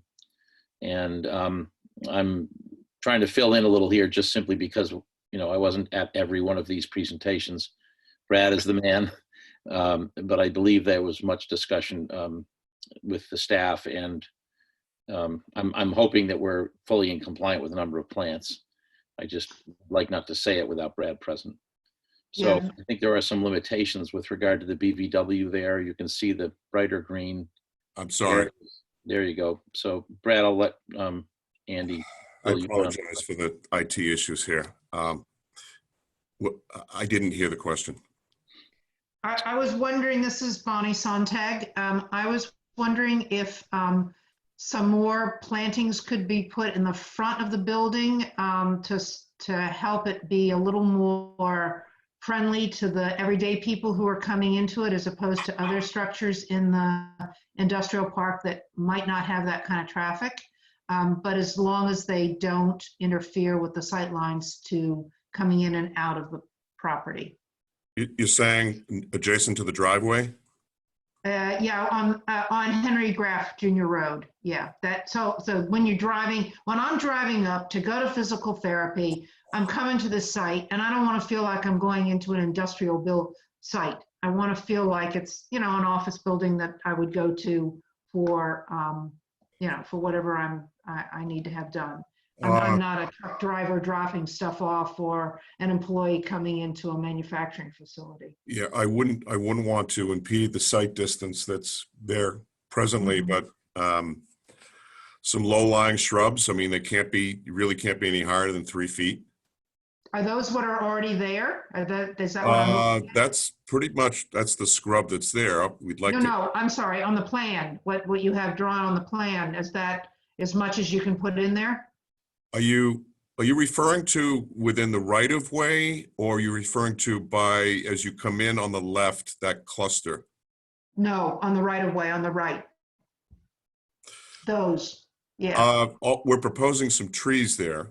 I guess we could add a few shrubs around. Are they evergreen trees, and are they going to be covered all year round? Those are red maples, but what we're proposing is again a wildflower mix. The darker green that extends from the lighter green border is a wildflower mix. So that's the area between that. The heavy black dash line is the limit of work.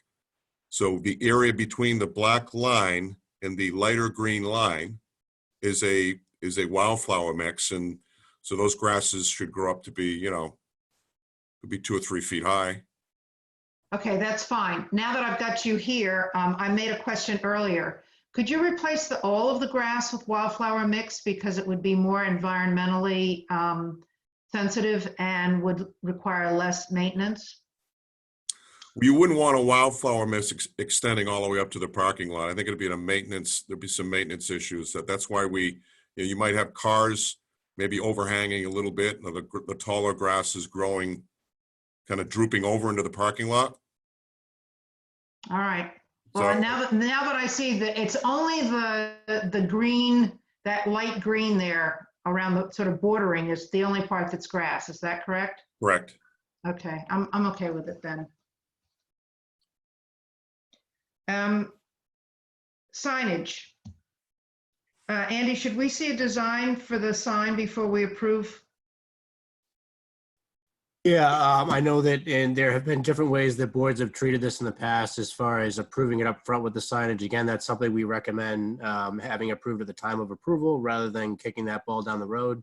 I know that it's pretty typical in the business park to have a freestanding sign, and I suspect it might be, I suggest something similar to what's been done elsewhere, the sort of 2 granite posts and panel in between, something consistent and simple, but it's up to the board whether or not to have the applicant come back with that detail. But, typically we recommend all those details be included at the time of approval, just for clearness in the plans.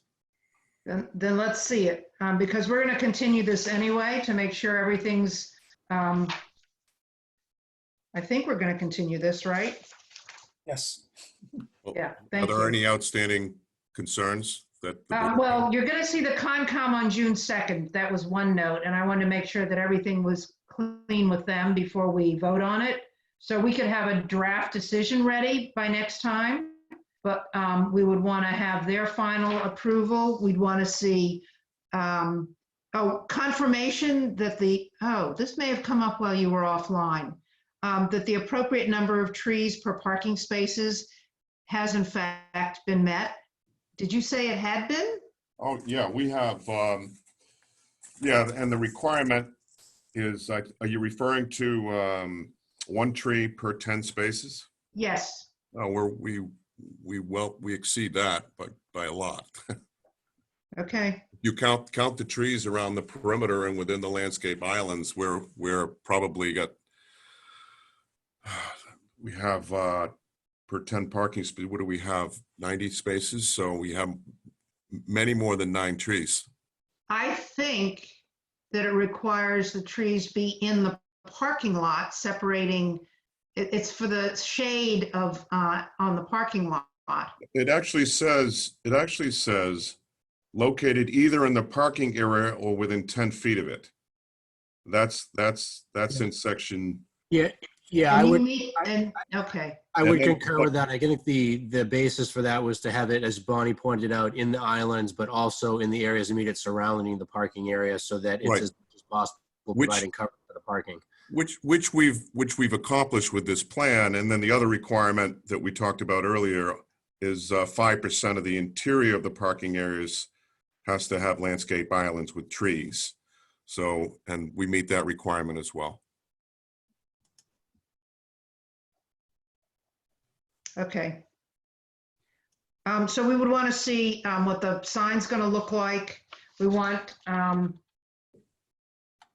you've already submitted the new plans that include the sidewalk being removed, correct? Correct. Okay. What else is outstanding? We've done everything basically that city engineer John Eric has requested. We've met all of the requirements of the fire department. You have an email from him saying that he's fully satisfied with the plan. We have met all of the requirements from the peer review engineer. Mr. Christensen, you have a letter from him saying, well, he's endorsing the drainage approval of the drainage design. Yeah. Just about the sign at this point? Yeah, Brad, if I could just interject, I think from the city's review, and Caitlin, jump in here if you'd like, if you have anything to add, but I think everything has been resolved from an engineering perspective. I think the only detail that hadn't been covered, unless the board has anything to, any concerns about it, was just, are there any questions about the architecture? Because with respect to the site plan, we believe that all the site issues have been addressed. And I know that they've been tracking with the Conservation Commission the same approval process. So I guess that's all I'd have to offer on that. Okay, and again, the modification we're making for conservation involves a little bit of regrading in the front of the property just to the right of the entrance near that culvert, just to provide 150 square feet of storage area that was driven by the change that the city engineer requested involving extending the culvert 10 feet and so forth. So that's the change. That we're going to be resubmitting that plan by Monday or Tuesday of next week. So it's really just sheet C2, which is our grading plan. I think there's also some wetlands management as well. Well, they wanted more information from Tom Hughes on the invasive control plan. And what we did ask the commission to do to, I guess, beautify the area within the drainage ditch and along the frontage of the property was to try to eradicate the Phragmites and other invasive species. So they wanted more information as to how Tom was proposing to do that. This is Bonnie again. You can't eradicate Phragmites. I mean, that's a multi-year effort. So I don't know what they're talking about, but that's not our area of expertise. I think you got to double check before you commit to do something that's not realistic. Well, I think we're going to make an attempt, and I understand that it's sometimes a losing battle that you're never going to win. But I think more of the Phragmites, more of the invasives in the rear of the property were comprised of Phragmites. I think there are other types of invasives in the front, and I don't recall what species. Fine, whatever you have to do, Yeah. but just don't get over enthusiastic about it. Okay, we need to Bonnie, can I jump Yes. in really quick? I just wanted to follow up on your comment. I think Leah's too on the parking lot and maybe some green. And I'm wondering if you could just take a look at, I mean, it does seem like there's a lot of pavement and you actually have more parking than you need. There's just a lot of parking for this building, it looks like. I don't know if we know that we need it by zoning, but it looks like you still are a little bit over on your zoning. And I'm just wondering if you could, take a couple spots and maybe add some more islands into your parking lot just to add a little bit of green, especially in some of those areas that that don't have any greenery around them, and just to kind of reduce some of the impervious surface there. And we'd be happy to issue you a waiver if you are not going to meet your numbers by the zoning requirement to support that idea. They're over the zoning. Yeah, they're over by 6 spots, and it still seems like a lot for this building. But I understand that our zoning regulation is a little crazy on parking. So it just, if we could, the trees around the perimeter are nice too, but it would be, I think the idea is to also not have so much asphalt and impervious surface, and if there's a way that we can, get rid of a few spots and maybe add some green to allow for better drainage, I think that would be great. So. Well, we can certainly talk about it, but I think inherent to this use is, and Roy at Conserve and Peter can speak better to this, they build these facilities all the time, that there's always a shortage in parking for this type of use. And in your bylaw, the requirement of providing only 1 space per 2 employees seems a little light, and that might be a concern as well. And we certainly don't want parking to spill over.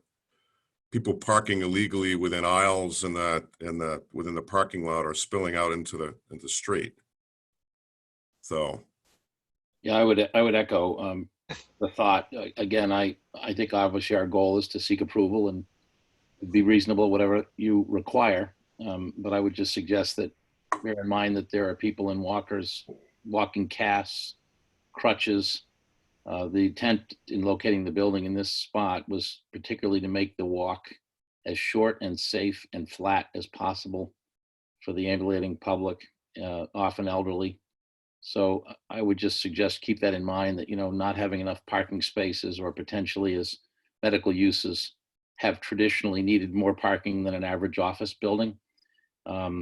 This is not a primary care, so it's not a 15-minute turn. These are normal appointments, but I didn't think that we had overdone it, and I think the applicant would much appreciate not having a reduction in parking. I have a separate comment. That's okay? Sure. I would like to request that the plan add 5 bike racks, which would fit in a 9x18 pad. And I think the appropriate place for that would be against the building, on the east side of the building in that landscaped area. So you could use the sidewalk to get to the front door. I think, the city has this complete streets policy, and I know we're sometime going to get to a revision of the zoning ordinance, and I'm sure that will require bike parking. But right now, we don't require it right now, but it certainly would be helpful because people are going to ride bikes to this building, and you're going to employees might. Oh, no, I ride my bike to my orthopedist, so it's okay. it's not Therapy, I don't think you can consider all of these people to be wheelchair bound or non-ambulatory. I think there are people going to be coming here who are in sports and want to solve a sports problem, and they would very likely be riding a bike. So I think it's really important. Unfortunately, we don't have that requirement yet, but I think it's a cheap addition, and it certainly will serve a distinct segment of the population. Can't see any objection to that. And again, that's just to the right of the main entrance, kind of adding a pad along the face of the building there. Right in that green area. Yeah. Okay. Right there. Yeah. It'd be like 9x18 and 5 bike racks, which would have space for 10 bikes. Okay. Other comments from the planning board? So Tanya, are you okay with rescinding your request for more greenery in the parking lot, or do you want to push that? They meet the requirements. I would love for them to look at that. still seems, it just seems like a lot of parking, and that there might be an option to put more greenery in the parking lot. So maybe there's another option. Maybe you can look at it. So I'm just asking you to look at it. I'm not, I mean, as you kind of look at the plans and see if there's some way that you can add some more greenery. One thing that you could easily do, it seems, unless I'm totally missing something, is the aisle, the first aisle on the right as you come into the parking lot. There are no parking spaces there. It seems like that's excessively wide. It seems that could be narrowed down to, I'm not sure what the width is there. Well, it's two-way traffic. We didn't want to restrict the flow to one way anywhere in the lot. But you could. That would be undesirable, though, from the point of the population that we serve. Huh. So it would only be 5 parking spaces that you'd be inconveniencing, probably. 5 parking spaces to the right of the 10? To the right of the 10. There's a 10 in a circle. Yeah. So the ones to the left of that would easily go out the other side. So the ones to the right of that are the ones that would, might prefer to go out that driveway. I don't know. It's just a thought. It's a place that's got a lot of pavement that doesn't seem necessary. Just something to think about.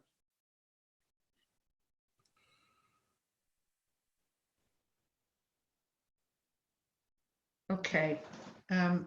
Is that it from the planning board then?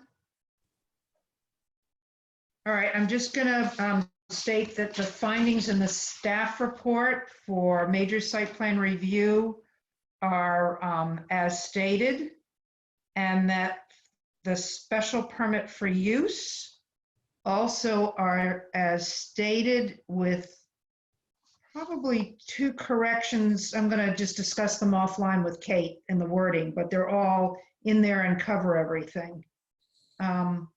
Unless someone has something they want to comment on.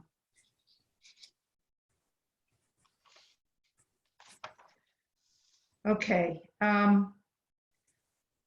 This is what I tripped over on the previous application, so I just want to make it clear that we would take a vote after reviewing the draft decision with detailed findings and conditions and any outstanding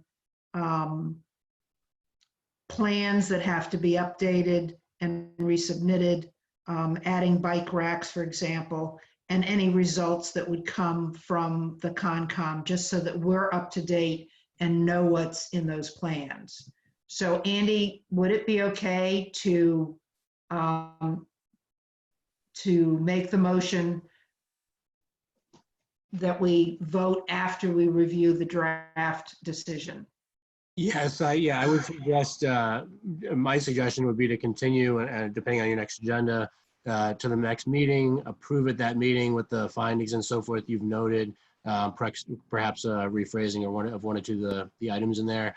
And then the applicant will have time to get any tweaks to the plans that have been requested tonight back to us, and the board will have those in hand. The one thing I would add to that, actually, I know that there was some discussion of the freestanding sign. Just by example, Brad and your team, this is one that was recently approved by the board nearby. It's a pretty typical signage standard in Newburyport, the sort of granite posts and a panel between. But something like that, I would imagine would be acceptable. But if that sort of detail were added, that would kind of close out with the things that were discussed tonight and mentioned by Rick and others, would I think address the board's concerns that have been raised. Great. Could I ask when the next meeting is? All right, we cannot take any more on June 3rd. I'm really sorry. It's going to have to be June 17th. So can I don't know if there's any way to change your will on this. I just would ask that we've been in the process now for several months. The tenant situation that they're in comes to an end. There is some lengthy period in order to build this. The building department has told us they will not review our plans until all of the regulatory reviews are done and appeal periods have elapsed. So in the interest of welcoming this tenant to this location, or this owner, I'm wondering if there's any way you could make your decision today and then have us, as a condition, bring these amendments that you've requested to you, because that will cost us at least 30 days from what you're suggesting. And it's just 30 days of prime weather, so I make that appeal. Andy, if we took the vote, but we don't review the decision until the next, say, 30 days, does that allow them to go forward? It's not really final, is it? I mean, that's crazy. We don't have any leverage if something comes up that was unforeseen and we have to go back on our vote. We can't do that, can we? Yeah, I would have to say, I mean, unless the board, and I appreciate all applicants, virtually all applicants ask for that sort of thing, when, you know, for the most part, regardless of the time of the year or, you know, unusual circumstances. But we've seen routinely over the years that when loose ends aren't closed up, that there's problems that result down the road because there's a sloppy accounting of which plans are the accurate ones and whether the applicants followed up on details and so forth. I'm not convinced it's really 30 days. I think we're really talking about, well, I guess it depends on which meeting we're continuing to. If it's just the formality of approving the plans that meet everything that was talked about, I imagine that would not take long. But the board has to follow the decision, and there's a 20-day appeal period. So that would still be in play, you know, during that period, or it has to be taken into account. I don't want to take a lot of time this late at night to go through the agenda for June 3rd, but we're going to have to make some adjustments if this one takes priority over 2 site plan reviews that we haven't even started yet, but might be constrained by the time they were, the time lapse that they were submitted. So I'm going to put this on for June 3rd, but we have got to do some serious rejuggling. Otherwise, you guys will be coming on even later than you did tonight. Yeah, and might I also suggest, Bonnie, I think you've mentioned this before in discussions we've had in preparations for meetings, but it's also correct that we have an unusual format right now with these online meetings, but we do have some big agenda items coming up. And if the applicant is understanding that, well, you might be willing to put it on the agenda if we get to the end of the meeting and the board's already at 11 o'clock, and it's just not tenable to take up that additional matter, that the matter might still be continued another 2 weeks. But that would perhaps be a compromise in the middle there. Well, I'm going to try not to do that. I'd like to be predictable and say what we have on the agenda we're going to do. So we'll try, first of all, to move some things, but we will put this on for June 3rd, but we can't do that until I get a motion. Bonnie, excuse me, could we make sure if this is going to happen that we have the final revised plans by whatever the deadline is, next Wednesday or Thursday? I'm not sure what the deadline is for it to get to us. It's Wednesday. It's We Wednesday. don't have anything coming in. Have them by Wednesday morning. Okay, because we're getting too many. This meeting has been crazy. No, and I don't think this is going to take too much time. If the scope is limited to the bike racks and the sign and any other discussion on adding, on modifying parking, I mean, it shouldn't. And the Conservation Commission changes. In the Conservation Commission, they will have probably closed their hearing and approved those changes the night before. Yeah, so you will be able to do the revised drainage and everything by next Wednesday. Yeah, there's really no revised drain. It's just a small amount of regrading. We're going to submit that by Tuesday, next Tuesday, to Conservation. Obviously, copy the Planning Board. I'd like to thank the chair for this willingness to work with us and help us, and I much appreciate it. You're welcome. Thank you. So I need a draft motion to continue and be prepared to review draft findings and conditions and take a vote. So move to continue to June 3rd. Yes. I'll second that. That's, I'm going to guess, MJ? Yes, sorry. Okay, good. So we got Rick and MJ, and I'll do a roll call. James Bruger?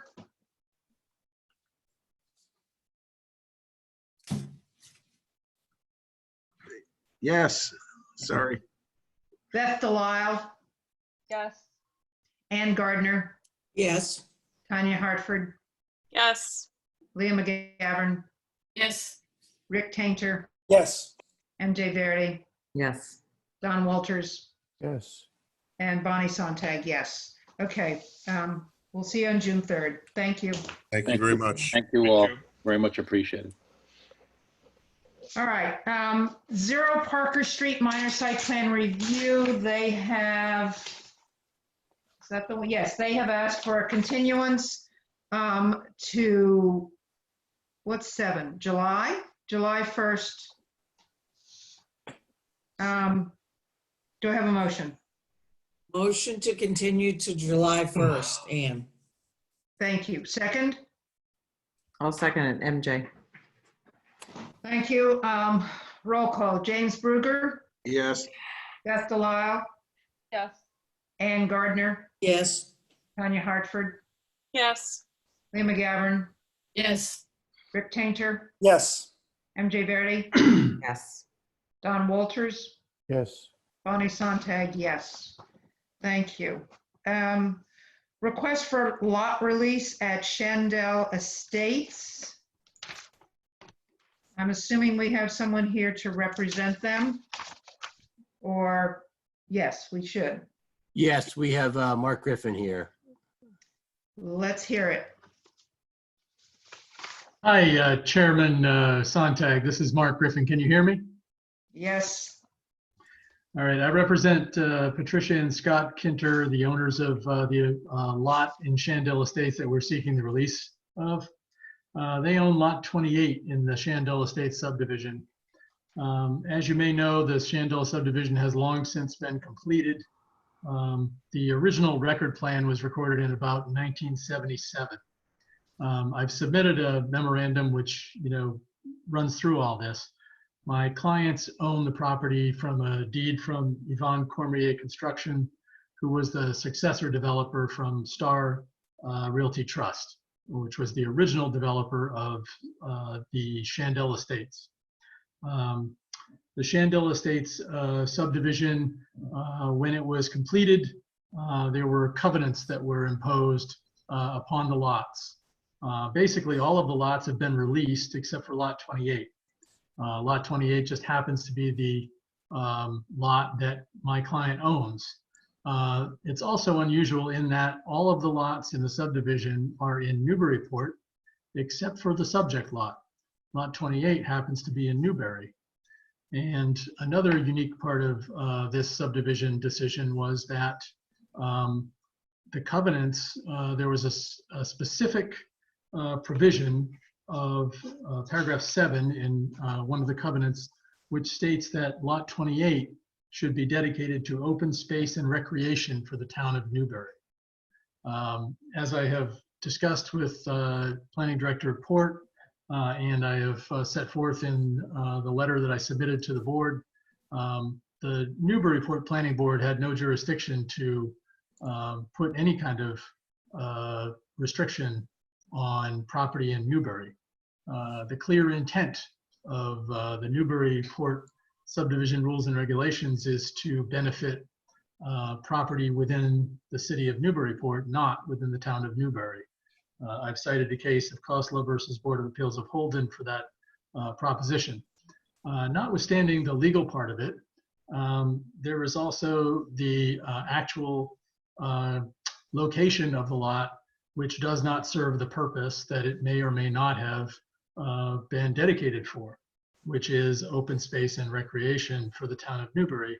It is essentially a landlocked lot which can only be accessed by a road through Newburyport. So there's no contiguous open space or parkland in Newbury that could benefit from this lot. And so it doesn't make sense for Newbury to actually use it for that. And since 1977, no one from the town of Newbury nor anyone from the city of Newburyport has proceeded to actually try to utilize that lot for open space and recreation. I have been in contact with the planning director at the town of Newbury, and she has stated that Newbury has no interest in utilizing that lot for open space and recreation. In addition, I did have a letter from her, which I submitted. I just received it today and I submitted it late to Director Port and to Caitlin Sullivan. And in that letter, Martha Taylor says that I do not see that Lot 28 has any benefit to the town of Newbury for use as open space for recreation purposes, or that the town would have any interest in maintaining this as open space or recreation land. And so, for all of those foregoing reasons, we're seeking a release from the two covenants that were imposed during the original subdivision. I have submitted a form release, which references the book and page for each covenant, and request that the board grant that release. Thank you.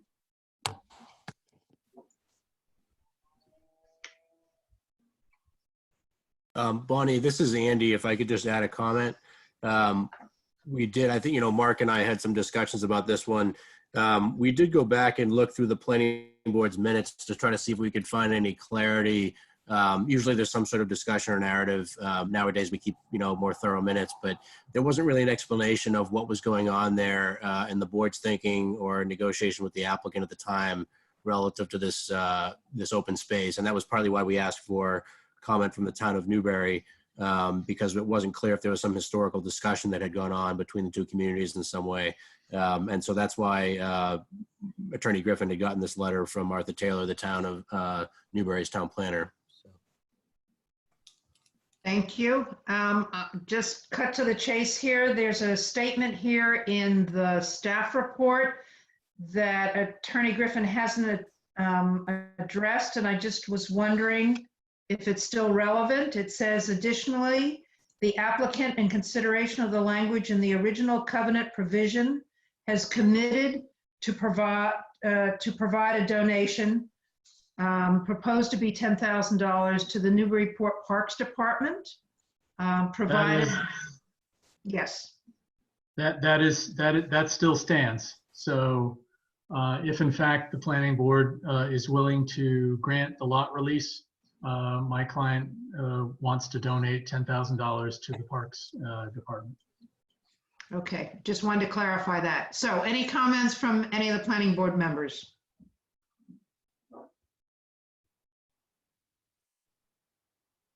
Could I have a motion, please? Excuse me. Bonnie, I'll try. Oh, I'm sorry. Did I not wait long enough? Sorry. I had just forgotten that I was on mute. Sorry. Oh, okay. Should the $10,000 donation be in the motion, or is that in? Look, I was going to say the same thing. Just to cut to the chase, as Bonnie said, it should be in the motion. I suggest.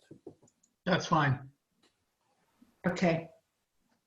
So would somebody like to make this motion as amended? Rick, you spoke first. I would like. I'll do it. The motion would be to release lot number 28 of Shandell Estates subdivision from the provisions of covenant, subject to the donation of $10,000 submitted to the Newbury Parks Department. And a second, please. Second, Rick. Okay. Here we go. James Bruger. Yes. Beth Delisle. Yes. Ann Gardner. Yes. Tanya Hartford. Yes. Leah McGovern. Yes. Rick Tainter. Yes. MJ Verdi. Yes. Don Walters. Yes. Bonnie Sontag. Yes. Good to go, Attorney Griffin. Thank you. Thank you very much. Thank you for your patience. Okay. 266J Merrimack Street, minor modification to the special permit, I believe. Yes, site plan review and special permit. We have it described here in the staff report. Is there anybody representing this application? Yes, we have a Jennifer Frizzell. You're here to speak, I assume? Yes, I am. Can you hear me? Yes. Okay, perfect. Yes, just to give you a little background, I was the realtor. Excuse me, could you just tell us who you are? Sure. My name's Jennifer Frizzell. I am representing both the developer and the owner, Christina Horn. Okay.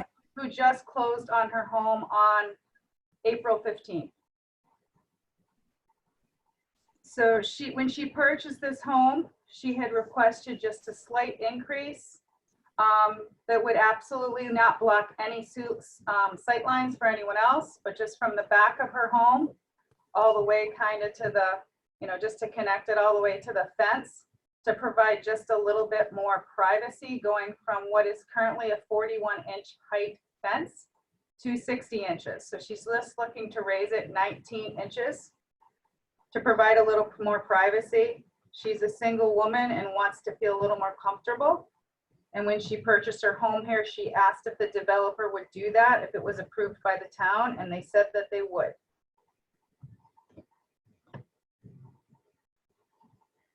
Andy, this is effectively higher than fences are allowed to be by ordinance, correct?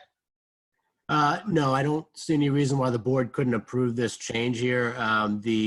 There was I think Bonnie, having been on the board for some time, there was a convoluted and delayed process with that whole development down there. Had this fence change been towards the water side, I think there might be some hesitation from us or the board maybe about blocking someone's sightline or view shed. But I think in this case, it doesn't really have any of those impacts. It's basically facing a parking lot that we have at Cashman Park. So I don't see there's any reason for the office to object to the change that's being proposed here. Although the board may want to speak to, it may have concerns of its own, or may want to speak to the nature of the fence that's being installed. Well, my question was, it will be effectively higher than ordinance allows for a fence, correct? Yeah, there's not a prohibition on a 60-inch fence. Is there some particular provision you're looking at or thinking of? I thought we only had, 60 inches is how many feet? It's 5 feet. It's only 5 feet. Oh, well, that's, yeah, well, the ordinance allows for 5 feet plus an extra foot of something if it's see-through, right? I don't know the ordinance well enough to know what is allowed. I mean, this is only close enough. It's only a 5-foot fence, so from our perspective, it certainly falls within below that 6-foot. Good. That's all I wanted to know. Okay. Anything else from any of the other board members? I have a question, Bonnie. This is Tanya. Mm-hmm. Are you planning on using the same fence type, or are you changing the type of fence? It'll be the same fence type, but they can't just stick the fence on top of the post, so that entire fence area will be replaced, but be exactly, they're going to match it the same as it can. Okay. I have no other questions. This is Don. I was going to, just a follow-up question to Tanya's.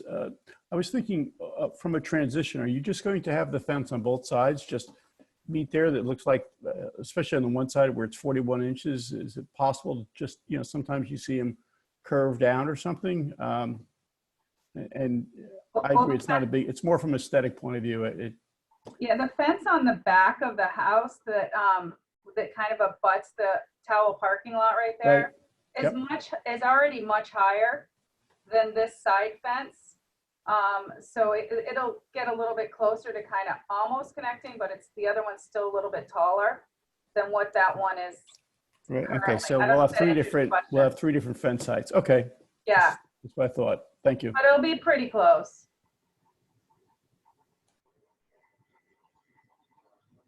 Is that it? Then I'll take a motion to deem the request minor and approve the minor modification for 266J Merrimack Street. Bonnie? Yes? Could I modify that motion and just add that provided that the new fence is of the same design as the existing fence? Sure. Then I make that motion. Bonnie, this is Tanya. I'll second it. Thank you. Matches. I'm just making a note. Okay, where's my list? James Bruger. Yes. Beth Delisle. Yes. Ann Gardner. Yes. Tanya Hartford. Yes. Leah McGavern. Yes. Rick Tainter. Yes. MJ Verdi. Yes. Don Walters. Yes. Bonnie Sontag, yes. Okay, you're good to Bonnie, go. Bonnie, it's Linda. I didn't catch who made the motion and who seconded. Rick made the motion. Who seconded it? Tanya. Tanya. Thank you. Thanks, Linda. Okay, I'm starting to repeat myself. Request for minor modification, the reserve at Bashaw Farm. We Thank will, yes, go to Attorney Mead. Thank you, Madam Chair. Lisa Mead, Mead Teller Acosta 30 Green Street on behalf of the Reserve at Bashaw Farm. The request we submitted about a month ago involved the release of Special Condition 17 for lots 3, 5, 7, and 11. You might recall that the board allowed a lot release to, not lot release, excuse me, the release of building permits for lots 1, 4, 10, 14, and 15, because all those lots were accessible to the fire department off of Colby Farm Road or back driveways for during construction. The applicant has, or the developer has installed the water lines, fire hydrants, sewer mains, storm systems, and done the base code essentially of the road.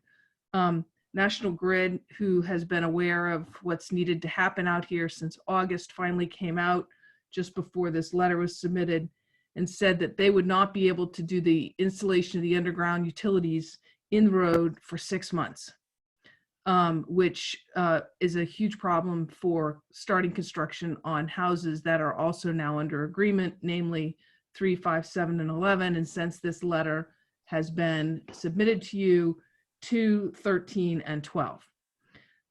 So the applicant's requesting that the board allow him to obtain building permits, quite frankly, for the rest of the units subject to Andy's review. While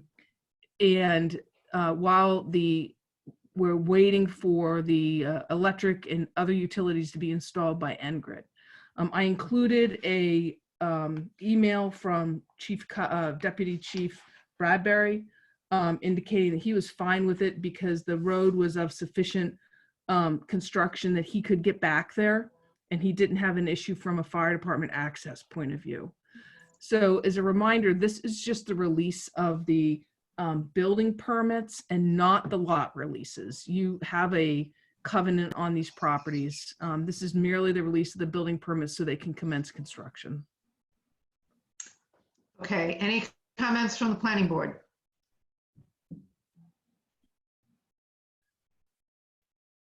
I'll assume I waited long enough. There are no comments. Oh, is there someone? No, I was just going to make a motion to approve it. Motion to read it from the motion is to. I don't have it in front of me, Bonnie. I can read it, Tanya. I'll read it for you. Motion to deem request minor and approve the minor modification to the subdivision decision and the special permit decision. Thank you. If I could, Madam Chair, so we had only requested 3, 5, 7, and 11. Since that time, as I indicated, we have lots 2, 13, and 12 also. So my request would be that you give authority to Andy to allow the release of the building permits as the lots come up, so that we don't have to come in every time to do this, since the access has been approved by the fire department. So you're including 2, 13, and 12 with 3, 5, 7, and 11? Yes. And there are still more to go? 6, 8, and 9. Is that okay? Is there any reason not to do that, Andy? I have no objection if the board wishes. I think that's fine. Is there an issue with not having given notice of this proposed action? It's not noticed anyway. It's minor. It's a minor request. We're considering this a minor change to it doesn't substantively change what was approved by the planning board in the first place. So I consider that to be a minor change that doesn't require a new notice to anybody. And I guess my only other question would be is when the fire department had reviewed initially the lots 3, 5, 7, and 11, and now we may release the remaining lots. Is the road similar? Do you know, Andy, the fire department? I'm guessing they didn't look at all of the lots, but I'm assuming the lot is some type of a base course or something. Right. Yeah, effectively, the fire department's going to have that basic access to the lot, just to deal with any kind of emergency that might arise. Right, for all and of them, that- for all the remaining lots, just not 3, 5, 7, 11, right? Oh, yeah, correct. Okay, thank you. That's good. Sorry. So the motion is to deem the request minor and approve the minor modification plus the amendment to allow release of remaining lots as they come up by Andy. He'll Correct. clean up that language. Okay. So Tanya, is that what, were you, yeah, you're making that motion? I am making that motion, exactly what you just said. Right, okay. And I need a second. Second, Rick. Okay. Roll call. James Bruger, Yes. Beth DeLeo. Beth, Yes. thank you. Ann Gardner, Yes. Tanya Hartford, Yes. Leah McGovern, Yes. Rick Tainter, Yes. MJ Verdi, Yes. Don Walters, Yes. Bonnie Sontag. Yes, you've got it. You guys, it's been great. Have a good night. Thank you. Thanks for hanging in there. All right, thank you. Okay, approval of the minutes, just to let everybody know that Don, Rick, and I have sent edits to Linda. They're all agreed among the three of us. A couple of changes of wording and some very minor grammatical changes. Did anyone else read them and want to comment? Okay, I'll take a motion to approve the minutes, please. Of 5/6/20. So moved, Rick. And a second? Don? Thank you, Don. Roll call. James Bruger, Yes. Beth DeLeo, Yes. Ann Gardner, Yes. Tanya Hartford. Jane, I wasn't at the meeting. Hank, that's right. Good. Leah McGovern, Yes. Rick Tainter, Yes. MJ Verdi, Yes. Don Walters, Yes. Bonnie Sontag, yes. Andy, if you have any updates, I dare you to make them right now. Can I get just 2 seconds? Just one thing. You're gonna have to deal with 9 people going off the meeting before you finish, but go ahead. Okay, it's a heads up. Just we had a discussion earlier today. There's going to be some sort of meeting we're having, or a couple of meetings we're having internally. And at some point, just think amongst yourselves in the coming weeks. We might want to circle back and have some sort of a joint meeting between the Planning Board and Conservation Commission to confirm and work, if necessary, with the developer of the Evergreen Commons project to make sure that they fulfill any remaining conditions. There's a couple of outstanding issues that some of the departments have concerns about, and we just want to make sure that those things don't get dropped. So we can talk further about that, but I just want to kind of throw that across your radar that we thought it might be beneficial, mainly to make sure that the new owners that are there that are a little bit confused, perhaps by the developer in some instances, as to whose responsibility is what, and what happens here. It might be beneficial for the Planning Board and Concom to make it clear in a public forum where the developer is responsible for things, for compliance and things like that, versus pointing the finger to the city. So, just a thought. All right, you and I will talk about that and figure out a way to make it happen. Yep, understood. Okay, everybody, thank you. I appreciate it. We really do have too full an agenda for June 3rd. And I'm going to work with Andy in the next couple of days to sort that out. But it looks like we can set ourselves up for another late night that night, or even if we do clean it up a little bit. So thank you. That's all I had to, that's all I Motion to adjourn, or that was it, right? Wait, thank you, Bonnie, for having energy through till the very end. Great. job, you know, you can rise to the occasion. I hate to tell you what I'm doing after this. Thank you. Okay. I think Don's right. We need a motion to go home. Well, do Adjourn. it. Do it. So Ann, moved. thank you, Ann. And second? I'll second MJ. Okay, thanks. I'm sorry, I have to roll call. James Bruger, Yes. Beth DeLeo, Yes. Ann Gardner, Yes. Tanya Hartford, Yes. Leah McGovern, Yes. Rick Tainer, Yes. MJ Verdi, Yes. Don Walters, Yes, and good night all. yes. Aye. Bonnie Sonntag, yes. Good night, everybody. Good night. Thank you. Thank you to staff as well. Thank you.